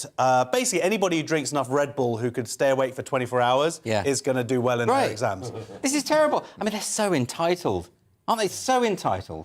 Well, I don't know. I'm not familiar with Cambridge University. Is it one of the better schools? No, it's an absolute... it's an absolute dump. Yeah. I mean, the fact is that they're paying £9,000 a year, right? And they're basically being taught over the internet. So would it kill them to give them 24 hours? But it's not... They're basically getting nothing. Higher education. Higher education isn't just a cash and carry situation. It's not like... Higher education isn't teaching people... Sorry for interrupting you, Andrew. But higher education isn't teaching people over the web. Donald Trump was doing stuff like that. That's not a real education. No, I accept that they are having a substandard education. Substandard? Yeah, absolutely, I accept that. So to make it work, say, hey, listen, we'll give you better grades, we'll make it easier for you. Yeah, but a degree from Cambridge in Googling quickly. That's not a valid degree, is it? No, and eventually, Andrew, people will realise that there is no value for the university system. Yeah. Anymore. Anymore? No. For men, there is some value for women. This is why I bring Lewis on, the doomsayer Lewis Schaefer. Yeah. Let's I wouldn't send question. my kids. My kids shouldn't go to university. Well, they wouldn't get in. Let's go to... this question was emailed in by Nick. So Nick says, should streaming services remove shows from eras with different sensibilities? OK, so this is the boss of US media company Paramount. His name is Bob Bakish, or Barkish, I think it's Bakish. He said that he does not want to remove historic programmes from his new subscription streaming service just because they don't reflect current sensibilities and expectations. Now, this is going way against so many other streaming services where they put, like HBO Max put a big message on Gone with the Wind saying some of the ideas in this film might be out of date. Yeah, because it's Gone with the Wind, you know? And they were doing this on Netflix all the time, slapping stuff on Carry On films. And, or even cut, like the BBC iPlayer, even cutting scenes. And they cut a scene out of Fawlty Towers, that's still missing from the BBC. That's sacrilegious. Of course that's one of the best sitcoms of all time. I think this is very encouraging news. Yeah. I think this is the first thing that I've seen from a big corporation, a big CEO standing up and just going, enough. And it's kind of like what you were saying earlier. Yeah. There's a leader of one of these organisations going, this is ridiculous, this is what we made, this is historical stuff, it was made of the time. Yeah. You have to appreciate that. And he says it very clearly in there, and I've heard you say this many times, if you don't want to watch it, don't watch it. Sure. And absolutely, I mean, this is... No, come on, Lewis, because the thing is, for a start, it's really patronising to the viewers. We can decide if something's going to offend us and we won't watch it, right? So there's that. But also, as I said earlier, the only reason why these ideologues get their way is because people keep capitulating. You have to just say, no. You can have your tantrum, you can scream and shout, but you're not going to get your way. Yeah, but no is not working. So they're not trying it. Yeah, no, I know they're not trying it, and you're saying no. Let them put a warning on every single thing that they have. Boring. Let them break up the show to put warnings on whatever it is, Bambi or So they should interrupt Bambi just before the mother dies. Yeah, and say, people. This mother's about to die. And then they'll make an announcement now with no interruptions, and everyone will go for it. So make it it's a similar thing that I said before. Yes, you're right. So make it as oppressive and annoying as possible. Well, would you want a warning? I'm giving you a warning. You could just, here's a warning. A warning every 30 seconds. Yeah, and maybe make it a warning that has it's so long and they insert funny things because the writer is so bored out of his mind giving these warnings. I don't know, a better comic would have written a joke to fit in there, but you know what I mean? You're improvising, so it's fine. Yeah. But look, I'd say, Lewis, absolutely. Yeah, bore them to death with more warnings. With more warnings. It's an interesting, novel approach. Yeah. OK, we've got a question now from Lisa. Lisa, is Lisa here or is it an email question? It's an email question. Oh, it's here on my autocue. Doesn't the SNP have better things to do than pardon witches? OK, so this is the news. You might have read about this. 4,000 Scots could be posthumously pardoned for being convicted of witchcraft almost 300 years ago. Natalie Donn, the SNP MSP for Renfrewshire North and West, had a bit of trouble pronouncing that. I have nothing against the Scots, sorry about that. She's launched a consultation on a members' bill for this to become law. And this was after the First Minister, Nicola Sturgeon, apologised on International Women's Day in March to those convicted, vilified or executed under the Witchcraft 1563 Act. I was thinking, would those women executed back in the 16th century really care what Nicola Sturgeon has to say? Well, yeah, because they're witches and they're still probably alive in some level. Yeah, exactly. They don't really die, do they? Not really. That's how it works with witches. They morph into animal form. Yeah, exactly. So there'll be some black cat somewhere who's like, oh, that's nice to finally... But do you think that it's right to pardon these witches? No, I think it's a good... yeah, fine. Pardon them. That was obviously a historical crime. Unless they were guilty. Unless they were, of course, guilty, which they probably were. Yeah. But I find it very rich coming from Nicola Sturgeon. Now, 85% of those people, those 4,000 people, were women. Yes. And Nicola Sturgeon has arguably put women's rights back in Scotland further than anyone else, woman or not, in history, so in the last few hundred hypocrisy, years. Yeah, massive hypocrisy. Do you think we should pardon witches from the past? Not witches, people accused of being witches. Sorry, I should be... No, I'll say it. What about the witches that are living today? Yeah, but they're getting away with it. They're getting away with it. Yeah. And so women today are thinking, it's okay to be a witch. No, you can't. And the men, too, who are going along with being witches. Amber Heard is free. Look, Lewis, men can be witches. They're called warlocks, and there are plenty of warlocks. Well, so when they say 85% of witches are... women, that means 15% are maybe early transgender witches. Maybe. Well, OK, I think we've covered that comprehensively. So trans witches are witches. I think that's what Lewis is saying. They're not warlocks. They're not. No, they're not. Well, they could be warlocks if they want to be warlocks. Oh, if they could, but too confusing. Our final question, this is from Thomas, this one via Twitter. Thanks for tweeting in. Thomas says, should taxpayers' money be spent on investigating if dummies are racist? OK, and I know what dummies you're talking about. This is Punch and Judy, right? So there's a student at Queen Mary University London who's been funded 60,000 quid of taxpayers' money to research racist puppets. Well, specifically, the representation of people of colour and whether it's stereotypical in Punch and Judy. Punch and Judy is one of the examples that has been... And ventriloquist dummies as well. I mean... But Punch and Judy comes from the Commedia dell'arte. It's the Italian origin. Punch is from Pulcinello, isn't it? Yeah, that's what I was thinking, yeah. Yeah. So but it might be that it's racist that towards Punch Italians? is, or that there isn't enough black representation within the puppets. Within Punch and Judy. But why would you want a black representation in Punch and Judy? That's a dysfunctional family. That's full of domestic violence. Surely, it's better that I didn't create the whole movement. Yeah. No, I'm sorry. I sound like I'm blaming you. But do you think, Lewis, 60,000... Should we be giving £60,000 to a kid to research into racist puppets? If it was my kid, I'd say go ahead. So well, then, because you wouldn't have to feed them and put up with them. Yeah, it'd be a lot of money. I mean, you know, it's a legitimate subject. Where you know whether the government should be giving money out, which is no, but it's some guy's college thesis. You know. Yeah, but it's one of those subjects that it might be really fun to do, but it's going to add nothing to the contribution to knowledge. It's not. They're not going to get a job off it. Yeah. You go to an interview and say, oh, "I've got a degree in racist puppets." You're not going to get called back for the second stage, are you? That's not going to happen. You know what? Nowadays, look at people studying. They're studying absolute. He doesn't need a job. He's got 60,000 quid. That's true. Yeah, but it's very short term. Is Orville racist?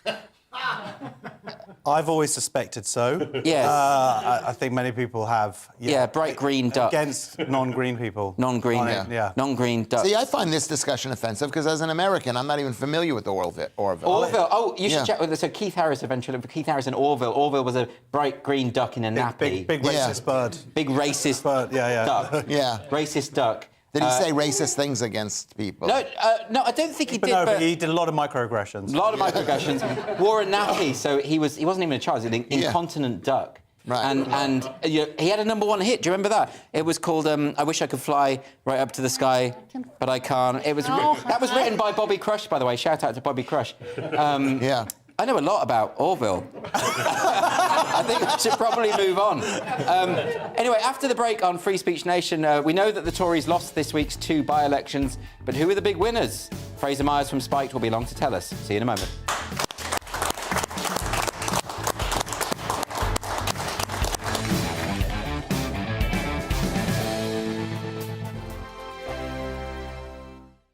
We are GB News. We're right across this great nation. On TV, on radio, on digital. Absolutely everywhere. We don't talk down to you. We embrace all voices. With honest and civilized conversation. We're not part of the establishment. We're one of you. And we're only getting started. Join us on GB News, The People's Channel. Britain's news channel. Every morning from 6 o'clock, we'll wake you up with GB News Breakfast with all the stories you didn't know from the night before. So whether it's serious news, entertainment, or your own views from all over our great nation, we're here to kick off your day with a smile. And the national media should be reflecting and reporting what's happening here. You will notice the northwestern accents. Whether you're with us on TV, radio, or online, every morning, it's breakfast from 6 a.m. Hope you can join us. Join us for Ministry of Offence, the comedy panel show that's just like the news, in that the left fights the right and it doesn't really seem to matter who wins. We cover the big stories. It was in fact a troop of baboons and not angry vegans. I like that. And the really important stories. Fat naked cow gets stuck in swimming pool. It's a headline in a lot of local newspapers. Yeah. We're on the same team, Nick. Yeah, but I'm just helping it. Join us for Ministry of Offence, Saturday nights, 8 o'clock on GB News. I'm Dan Wootton. Join me Monday to Thursday from 9 to 11 for the feistiest and most fun news debate on TV, where free speech reigns. I'll bring you a sharp take on the day's biggest stories, bombshell newsmaker interviews, and A-list guests. And I guarantee you, no spin, no bias, no censorship, and no reason to go to bed. That's Dan Wootton tonight, Monday to Thursdays from 9 on GB News.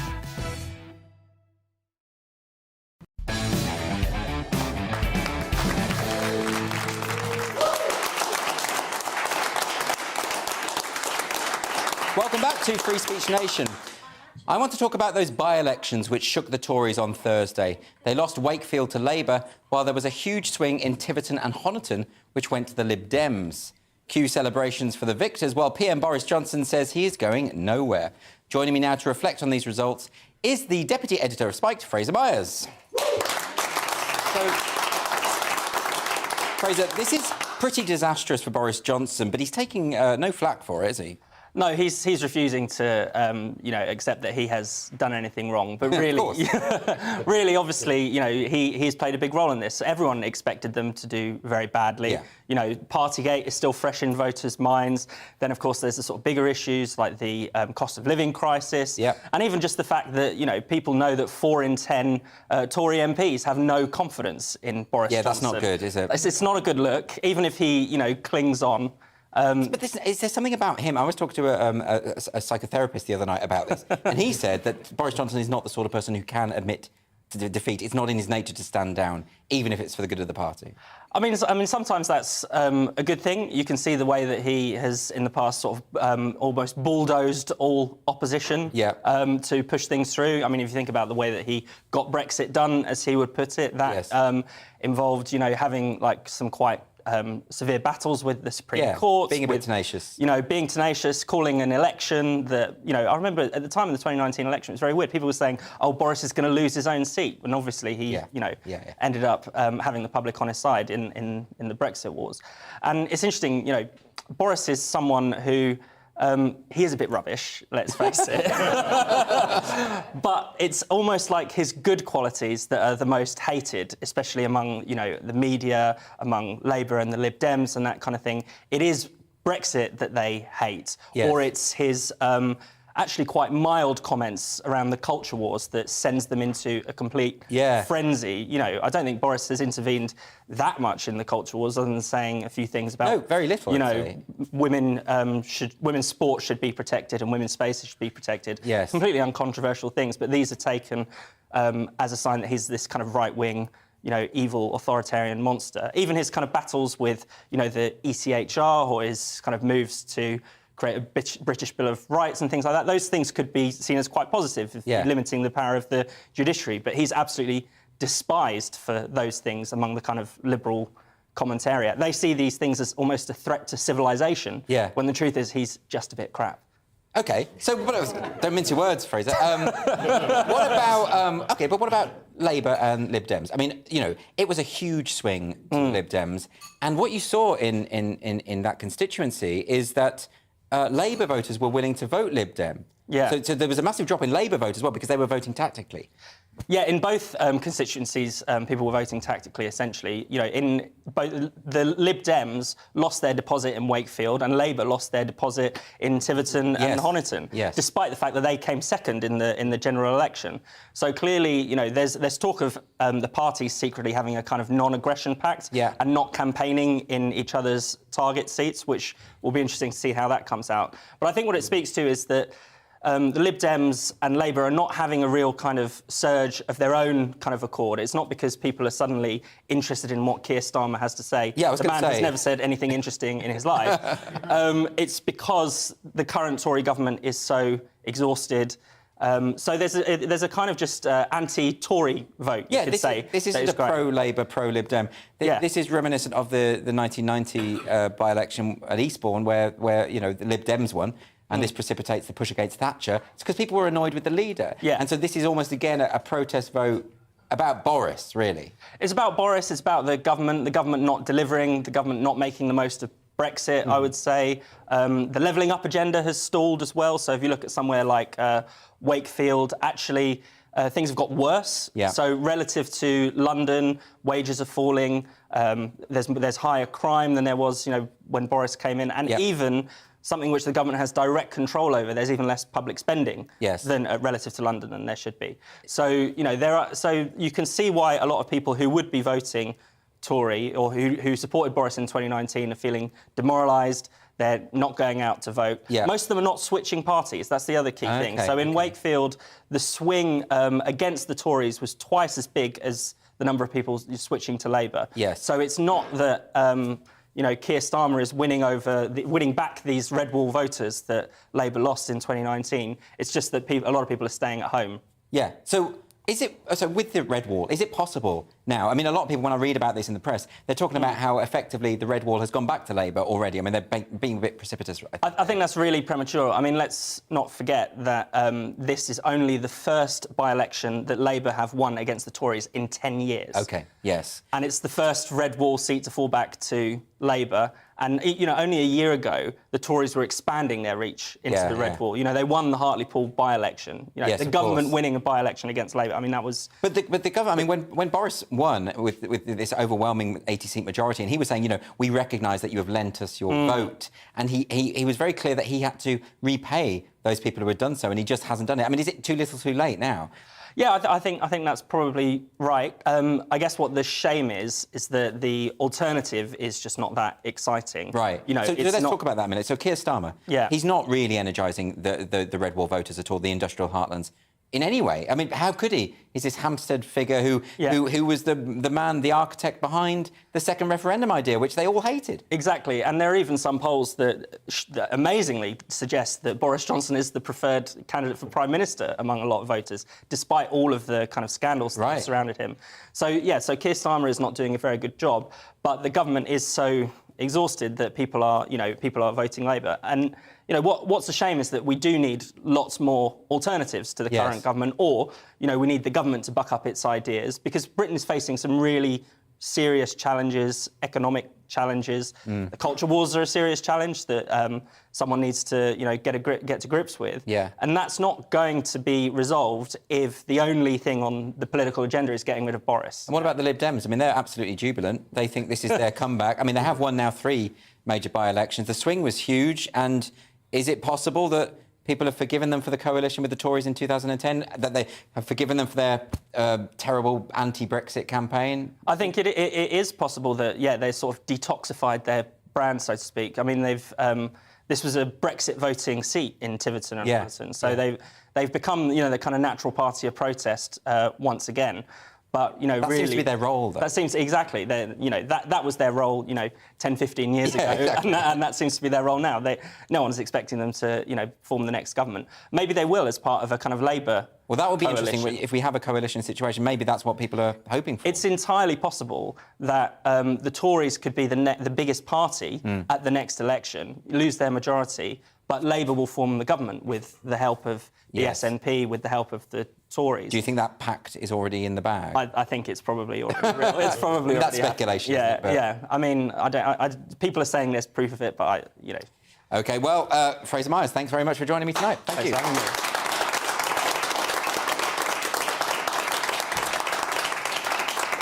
Now, Judy Bindel was cancelled yesterday from a library talk in Nottingham. The feminist writer had been due to speak about feminist activism to end male violence. This is something that she has been involved and been campaigning for since she was 17 years old. But the Nottingham City Council, taking its lead from the LGBTQ+ organisation Stonewall, said her views on transgender rights were at odds with its beliefs. But that did not stop the author from going ahead with the talk. Instead, Judy Bindel gave the talk outside the library, despite the presence of trans rights activists protesting against her. Judy tweeted a picture of her with others outside the library yesterday with the caption, "We held the event in the street because Nottingham City Council banned us from the library." Joining us to discuss this is family lawyer Sarah Phillimore. Sarah, thank you very much for joining me tonight. Sarah, can I ask you first about the legality of this? Now, I know that the belief in gender-critical views is a protected belief in law. Are Nottingham City Council on dodgy legal ground here? It seems that they absolutely are. I stress I'm not a specialist discrimination lawyer, but I've certainly been keeping a close eye on what's been going on. And in 2021, if you threw a stick, you would hit some sort of court case, investigative journalism, or an independent review that set out exactly what was happening to people whose views did not accord with those of Stonewall, and they were being unlawfully discriminated against. And that's what's really surprising. So remember, in April 2021, Blackpool Council were found to be acting as the antithesis of a public body in a democracy when they banned bus adverts for a festival, because one of the speakers said Satan was behind same-sex marriage. That was followed quite quickly by the Reindorf report in May. So Professors Friedman and Phoenix were found to have their fundamental human rights breached by Essex University, who didn't let them speak. And then in June, not only were Edinburgh City Council fined £25,000 for banning another Christian preacher who said homosexuality was akin to incest, but we also had the decision of the EAT in Maya Forstater's case. So her belief in the immutability of sex was worthy of respect in a democratic society, and it was protected by the Equality Act. And then, of course, we had the Stephen Nolan investigates, and we had the Harry Miller case. It just is not possible for these councillors in Nottingham to be ignorant of all of this. it seems abundantly clear that the belief that sex is real and immutable is one that's protected by the Equality Act. Julie Bindel's right to talk about women as a category and violence towards women is an expression of her Article 10 rights. The fact she wants to do it in a library and people come and watch her, they've also had their Article 11 rights, freedom of association, breached. It just seems astonishing that Nottingham can be ignorant. So then we're left with, they know exactly what they're doing. And I do wonder, because that statement of theirs was so short and yet at the end made it very clear that what they were doing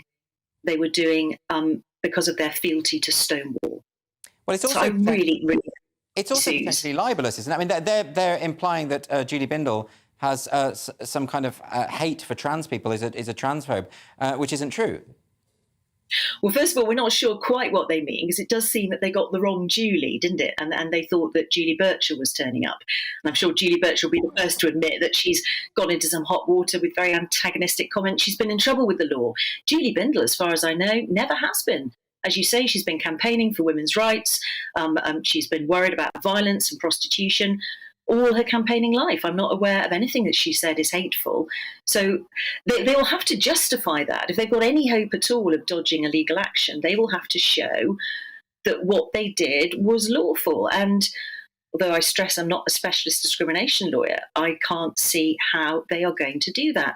This seems to me, and many others who've commented, to be an absolute flagrant admission that they are going to break the law because they are on the right side of history and Stonewall is telling them to do this. I mean, I think it's astonishing, that point you mentioned, when Julie Bindel gave the talk in the street and there were activists there, the activists that had persuaded the library to ditch the event, and two of them apparently were overheard saying to Julie Bindel, "We're here to protest you, Julie Burchill." They didn't know which Julie it was. So if they don't even know who they're protesting against, can we really take these people seriously? And should Nottingham Council and figures in authority generally be taking these kinds of people seriously? No, absolutely not. They're risible, but worse than that, if they are deliberately flouting the law, then they're very dangerous. Even if that was Julie Burchill, she'd still have a right to come to Nottingham, hold an event and speak. And I'm sure, Andrew, as a gay man, you're not going to be thrilled at all that somebody is saying Satan is behind same-sex marriage. I'm not a fan of that either. But if somebody wants to have a conference and like-minded people want to gather around and have a chat, they are allowed to do that. Their rights are protected by the law for obvious reasons. Because if we allow one minority group to decide who can speak, well, there's going to come a day quite soon when you are not on the right side of their history and they will shut you up. That's why everybody has that right. As long as you're not inciting violence, which I don't think Julie Bindel has ever done or ever would, she has a right to speak. So I think it's absolutely crucial that Nottingham are very clear on Monday, we understand the law and we're going to break it. Or, oops, we got it horribly wrong and we're going to say sorry. Well, in addition to that, if there is a speaker saying that all gay people have come from Satan and will go to hell, I find it very patronising that some authority figures would step in and try and prevent me from hearing that because they're worried that I might be offended. I'm more offended by that. I can deal with harsh words. Well, a lot of people can't, and I do feel for them, but that's why there's a big difference between somebody coming to your house and screaming at your bedroom window, Satan's in the room with you. I mean, that's all sort of criminal offences, and you'd want to be protected from that. I mean, some people do seem to find the mere thought that other people are saying things they don't like really hurts them. But as I've always said, that, I'm afraid, is their problem. I don't wish to sound as though I'm lacking in compassion, but I probably am. If that is how you are affected by other people's views that you don't have to listen to, if they're not shouting outside your house, then block them, mute them, don't go to the event. If you're really that fragile, then that is a problem for you to deal with. Can I ask you specifically about... I completely agree with what you're saying there. Julie Bindel isn't going to someone's house, standing on their doorstep. There are laws against harassment, that kind of thing. She's doing an event which was sold out. People wanted to go and see her voluntarily, and this is now depriving them of that right to attend that event. But can I ask you about Stonewall? Because this statement issued from Nottingham City Council specifically said that Julie Bindel's appearance and her views would be in violation of their equality, diversity and inclusion strategy, which is all online. I read it. And on page 17 of that strategy, it mentions that they are Stonewalled diversity champions, and they're very happy about that. And that, to me, is the only part which would make sense of any of this, because there's nothing in that document to suggest that Julie Bindel's views would be in violation of it, so it must be to do with the influence of Stonewall. There can't be any other reason, and that's why it's so frightening, because the Reindorf report, I mean, surely they must have been aware of that. And that was a very clear finding that Essex University had breached the fundamental rights of 2 academics. They're really lucky they didn't get sued. I think that's because they backtracked and they apologised. Well, then they apologised for apologising. But of course now Joe Phoenix is suing the Open University.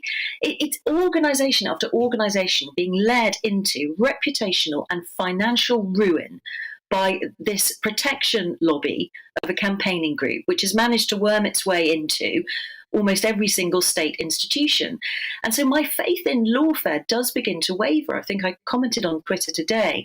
I thought after Forstater and Miller that everyone would wake up, because nobody wants to spend money or be humiliated in court. But I really do now think the grip that Stonewall has is so tight. Well, it is a religious fervour. I know that's not a particularly unique comment to make, but I think it bears repeating. People are in the grip of a religious fervour, which means they are impervious to sense, reason and the law, because they know they are right. They're on the right side of history, etc. For Nottingham to do what they've done, I mean, on one level, it's absolutely hilarious to see this flagrant breach of the law, to see the actual, one of the authors of the document pop up and said, yes, I wrote that. And it's almost like handing yourself over to Julie Bindel's legal team on a plate. But it's not funny, is it? Because these are public officials with control over public money who are supposed to be an important part of our democracy, voted for by the local people. When they do get sued, well, and when I hope they get sued, who's going to end up paying for it? Nottingham, the residents of Nottingham, of course. This is all public money. The individual councillors, sadly, won't be individually liable. Although I do think, either they undertake some pretty swift retraining or they admit that they're not fit for public office and they step down. You cannot boast about flouting the law publicly and remain in office. Absolutely. Well, Sarah Phillimore, thank you very much for clarifying those points for us tonight. Thank you. Thank you. We did invite a representative from Nottingham City Council to appear on this programme. However, we've been sent a statement instead, and this is the statement. No information around the Speaker's views on transgender rights was brought to the Library Service's attention. Nottingham is an inclusive city, and we support our LGBT community and have committed to supporting trans rights as human rights through Stonewall. We did not want the use of one of our library buildings taking place during Pride Month to be seen as implicit support for views held by the Speaker which fly in the face of our position on transgender rights. After the break on Free Speech Nation, our books about manly heroes on borrowed time. An expert on Ernest Shackleton says society dismisses male virtues as toxic masculinity. Don't go away.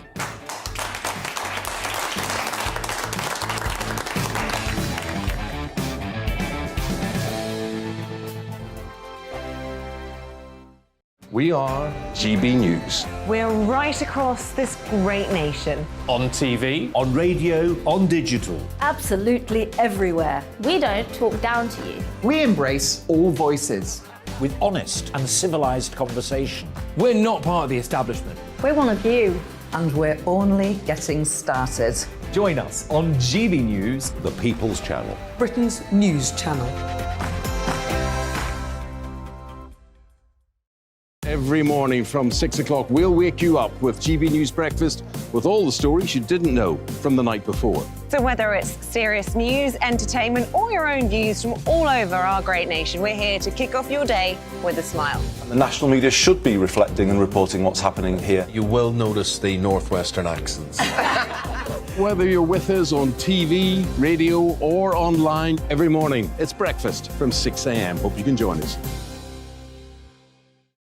Join us for Ministry of Offence, the comedy panel show that's just like the news, in that the left fights the right and it doesn't really seem to matter who wins. We cover the big stories. It was in fact a troop of baboons and not angry vegans. I like that. And the really important stories. Fat naked cow gets stuck in swimming pool. It's a headline in a lot of local newspapers. Yeah. We're on the same team, Nick. Yeah, but I'm just helping you. Join us for Ministry of Offence, Saturday nights, 8 o'clock on GB News.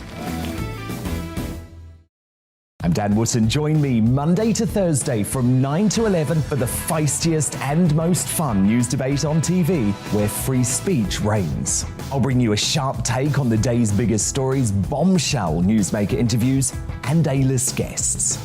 And I guarantee you, no spin, no bias, no censorship, and no reason to go to bed. That's Dan Wootton Tonight, Monday to Thursdays from 9 on GB News.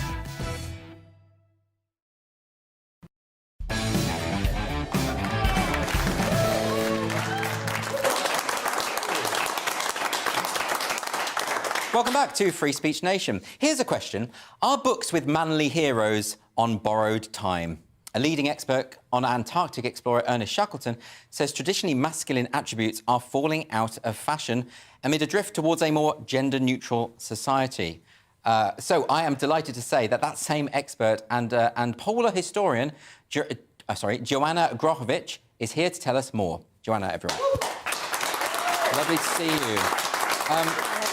So you're an expert on Shackleton, and obviously part of his story is very much traditionally masculine virtues, and you see that with Captain Oates and all these sorts of figures. Yeah. What exactly do you mean that those sorts of virtues are under threat? Well, actually, it's not just in polar, in literature that these manly attributes are falling out of favour. I was just talking to somebody in the green room, a woman, and she said, what are you here talking about? And I said, manliness. And she said, what's that? Oh, right. So people have forgotten what that means. So, I mean, it's extraordinary, isn't it? I think that the word manly is, everybody understands what it is, but people are actually quite afraid to use it. It's becoming obsolete. And the other fellow in the green room, when he heard that I was here talking about manliness, he said, does it exist? Well, that's a really odd question, don't you think? Particularly from a man. Do you think part of this is that young people are sort of trained to see masculinity as a toxic thing? I mean, I've interviewed Christina Hoff Sommers, a feminist writer, and she says that she feels that young boys are almost being taught and raised as though they're girls, or punished for not being more girl-like, in other words. Do you think there's anything to that? Well, I think that's going a bit far. I've got 2 teenage boys, and the attributes that I... with my husband, we've sort of, encouraged them to display are things like honesty, good manners, physical bravery, yes, moral courage. These things are not, strictly speaking, manly attributes. These are human qualities, but at the same time they're concentrated in these early polar explorers, you know, and I think that's why I'm so interested in talking about it, because this is my bread and butter, writing books for young adults about the heroic age and celebrating these qualities. But I feel like I'm running out of time here, because at that time women weren't allowed in Antarctica. It was a boys' own club, and I think that sort of puts a lot of people off. It shouldn't shut people out of these terrific adventure stories. We need to celebrate historical periods that embrace all of these great qualities that kids need now: resilience, teamwork, curiosity about the world, perseverance. All of these are really, really important in a contemporary setting. But are these qualities necessarily male or masculine? I mean, women can have all of these qualities, Of course they can. Of course they can. And that's part of the problem. We're not talking about it. We're not broadening our ideas about sex-specific attributes. Manliness, I would say I know a hell of a lot of women that are incredibly manly. I mean, for starters, any woman that has pushed out a baby, you can't get more, manly than that. I mean, seems a bit paradoxical. Well, I don't know. I mean, this is somebody that has confidence in their body, somebody that acts decisively, that is, physically brave, can withstand a lot of pain, and it's the ultimate self-sacrifice, really. But maybe the objection is that, well, what we shouldn't do, therefore, is associate resilience and strength and stoicism with men, because actually it's something that we're all capable Exactly. It's a human quality, and I think that's where it starts getting a bit murky, when people start saying, oh, well,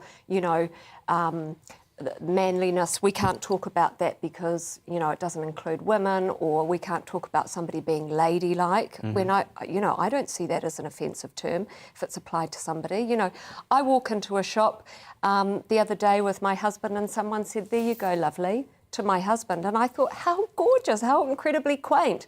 But there are a lot of people that find language has been weaponised. People are scared to trot out these, I suppose they're quite sexist terms, according to a lot of people. But, I think we need to throw open the windows and just get some fresh air and stop being so bloody precious. Well, also, historically, would you say, I mean, you know a lot more than I do, would you say that people such as Shackleton, that manliness was important to them, that they saw themselves in terms of embodying masculine virtues? Yeah, and I think particularly when you're looking at polar environments, those extremely hostile places, manliness was an exemplary attribute.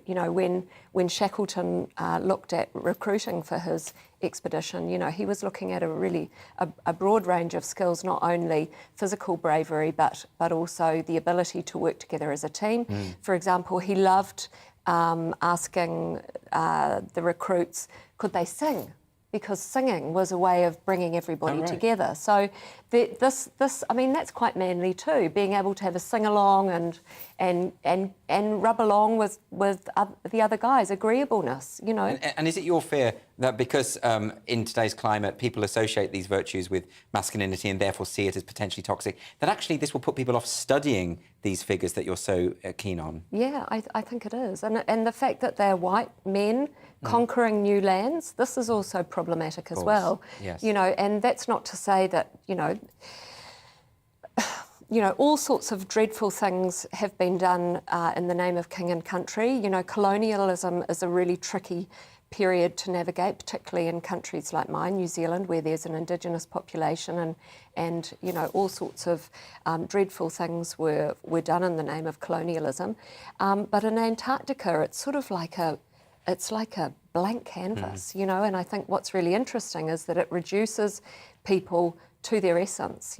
Bertie Bowers, who was with Captain Scott when they perished on the way back from the pole, he said to his mother, you really get to the bedrock.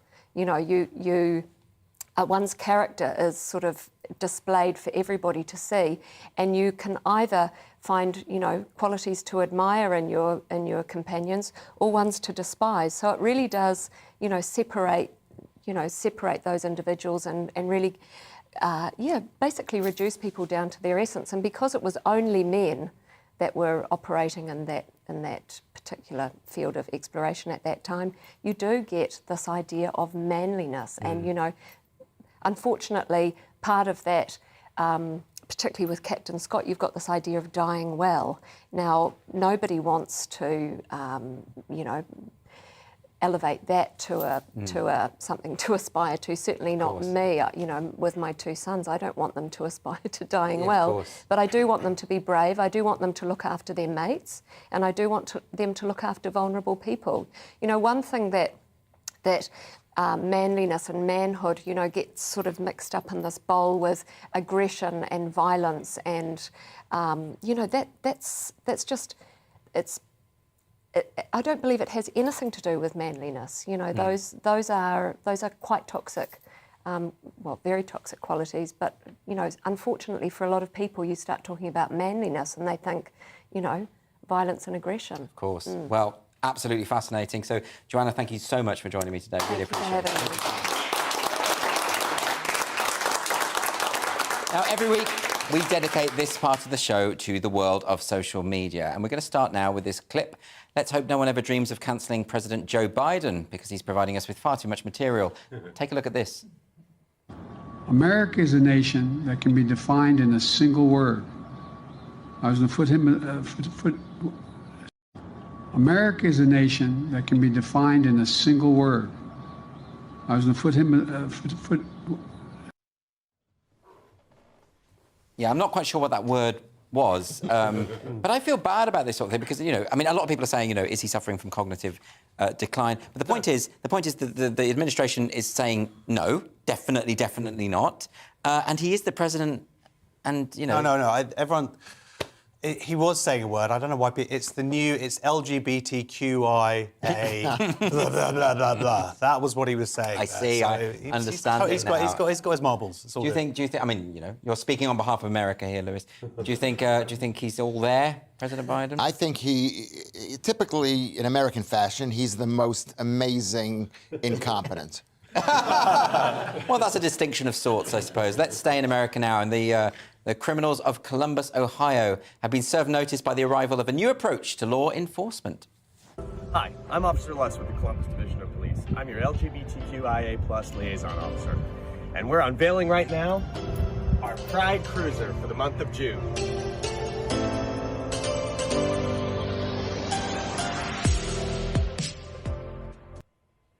Yeah, well, I'm offended by the music more than anything. What is going on with the police? I mean, I know that's not here, but, I mean, they are just as bad here, to be honest. First of all, they've decorated this car, and that car is probably now out of date. Yeah. Because there's been about 1,000 genders created in the last 3 hours. Yeah. And also, it's quite nice to see where, you know, Julie Bindel will be arrested. What do you think about all of this sort of stuff? I mean, look, should the police be politicised in this way? It's ironic that's happening in Columbus, which people hate the idea of a town named after Christopher Columbus. Yes, they do. Aren't they trying to get that town name changed? They must be. Haven't you got a son named after Christopher Columbus? I'm not allowed to reveal that information. OK, fine, OK. But I tell you, that car, I don't know if the right word is, but it's very gay. It's a gay car, and it's not a good-looking car. But would that car, if that came screaming around the corner and you were a criminal, you're not going to be put off by that. You're going to laugh. Yeah. Maybe you are debilitated by laughter. Right. Is that maybe the point of it? I think the point of it is like stopping hate crime. I mean, I don't know if people have said this before, but like all crime is hate crime. Sure. And actually hate as a human emotion, why should that be criminal? Why should the police be auditing your emotions? Yeah. Like, I just don't think that's right. Also, I think that would make a good new Knight Rider. Now, look, we've got to move on. This is part of the show where we talk through your unfiltered dilemmas. Thank you so much for sending those in to us, as ever. Our first dilemma, this is from James. James says, my psychotherapist said I'm being indoctrinated by GBNews and should watch the BBC for accurate, non-biased news. Should I get a new therapist? Yes. Let's move on to... No. Let's get a view here from Josh. What do you think of that?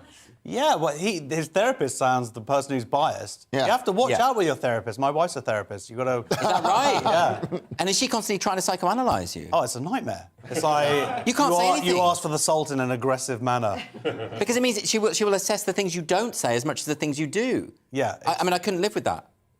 I'll leave her. Fine. Yeah, good. All right, mate.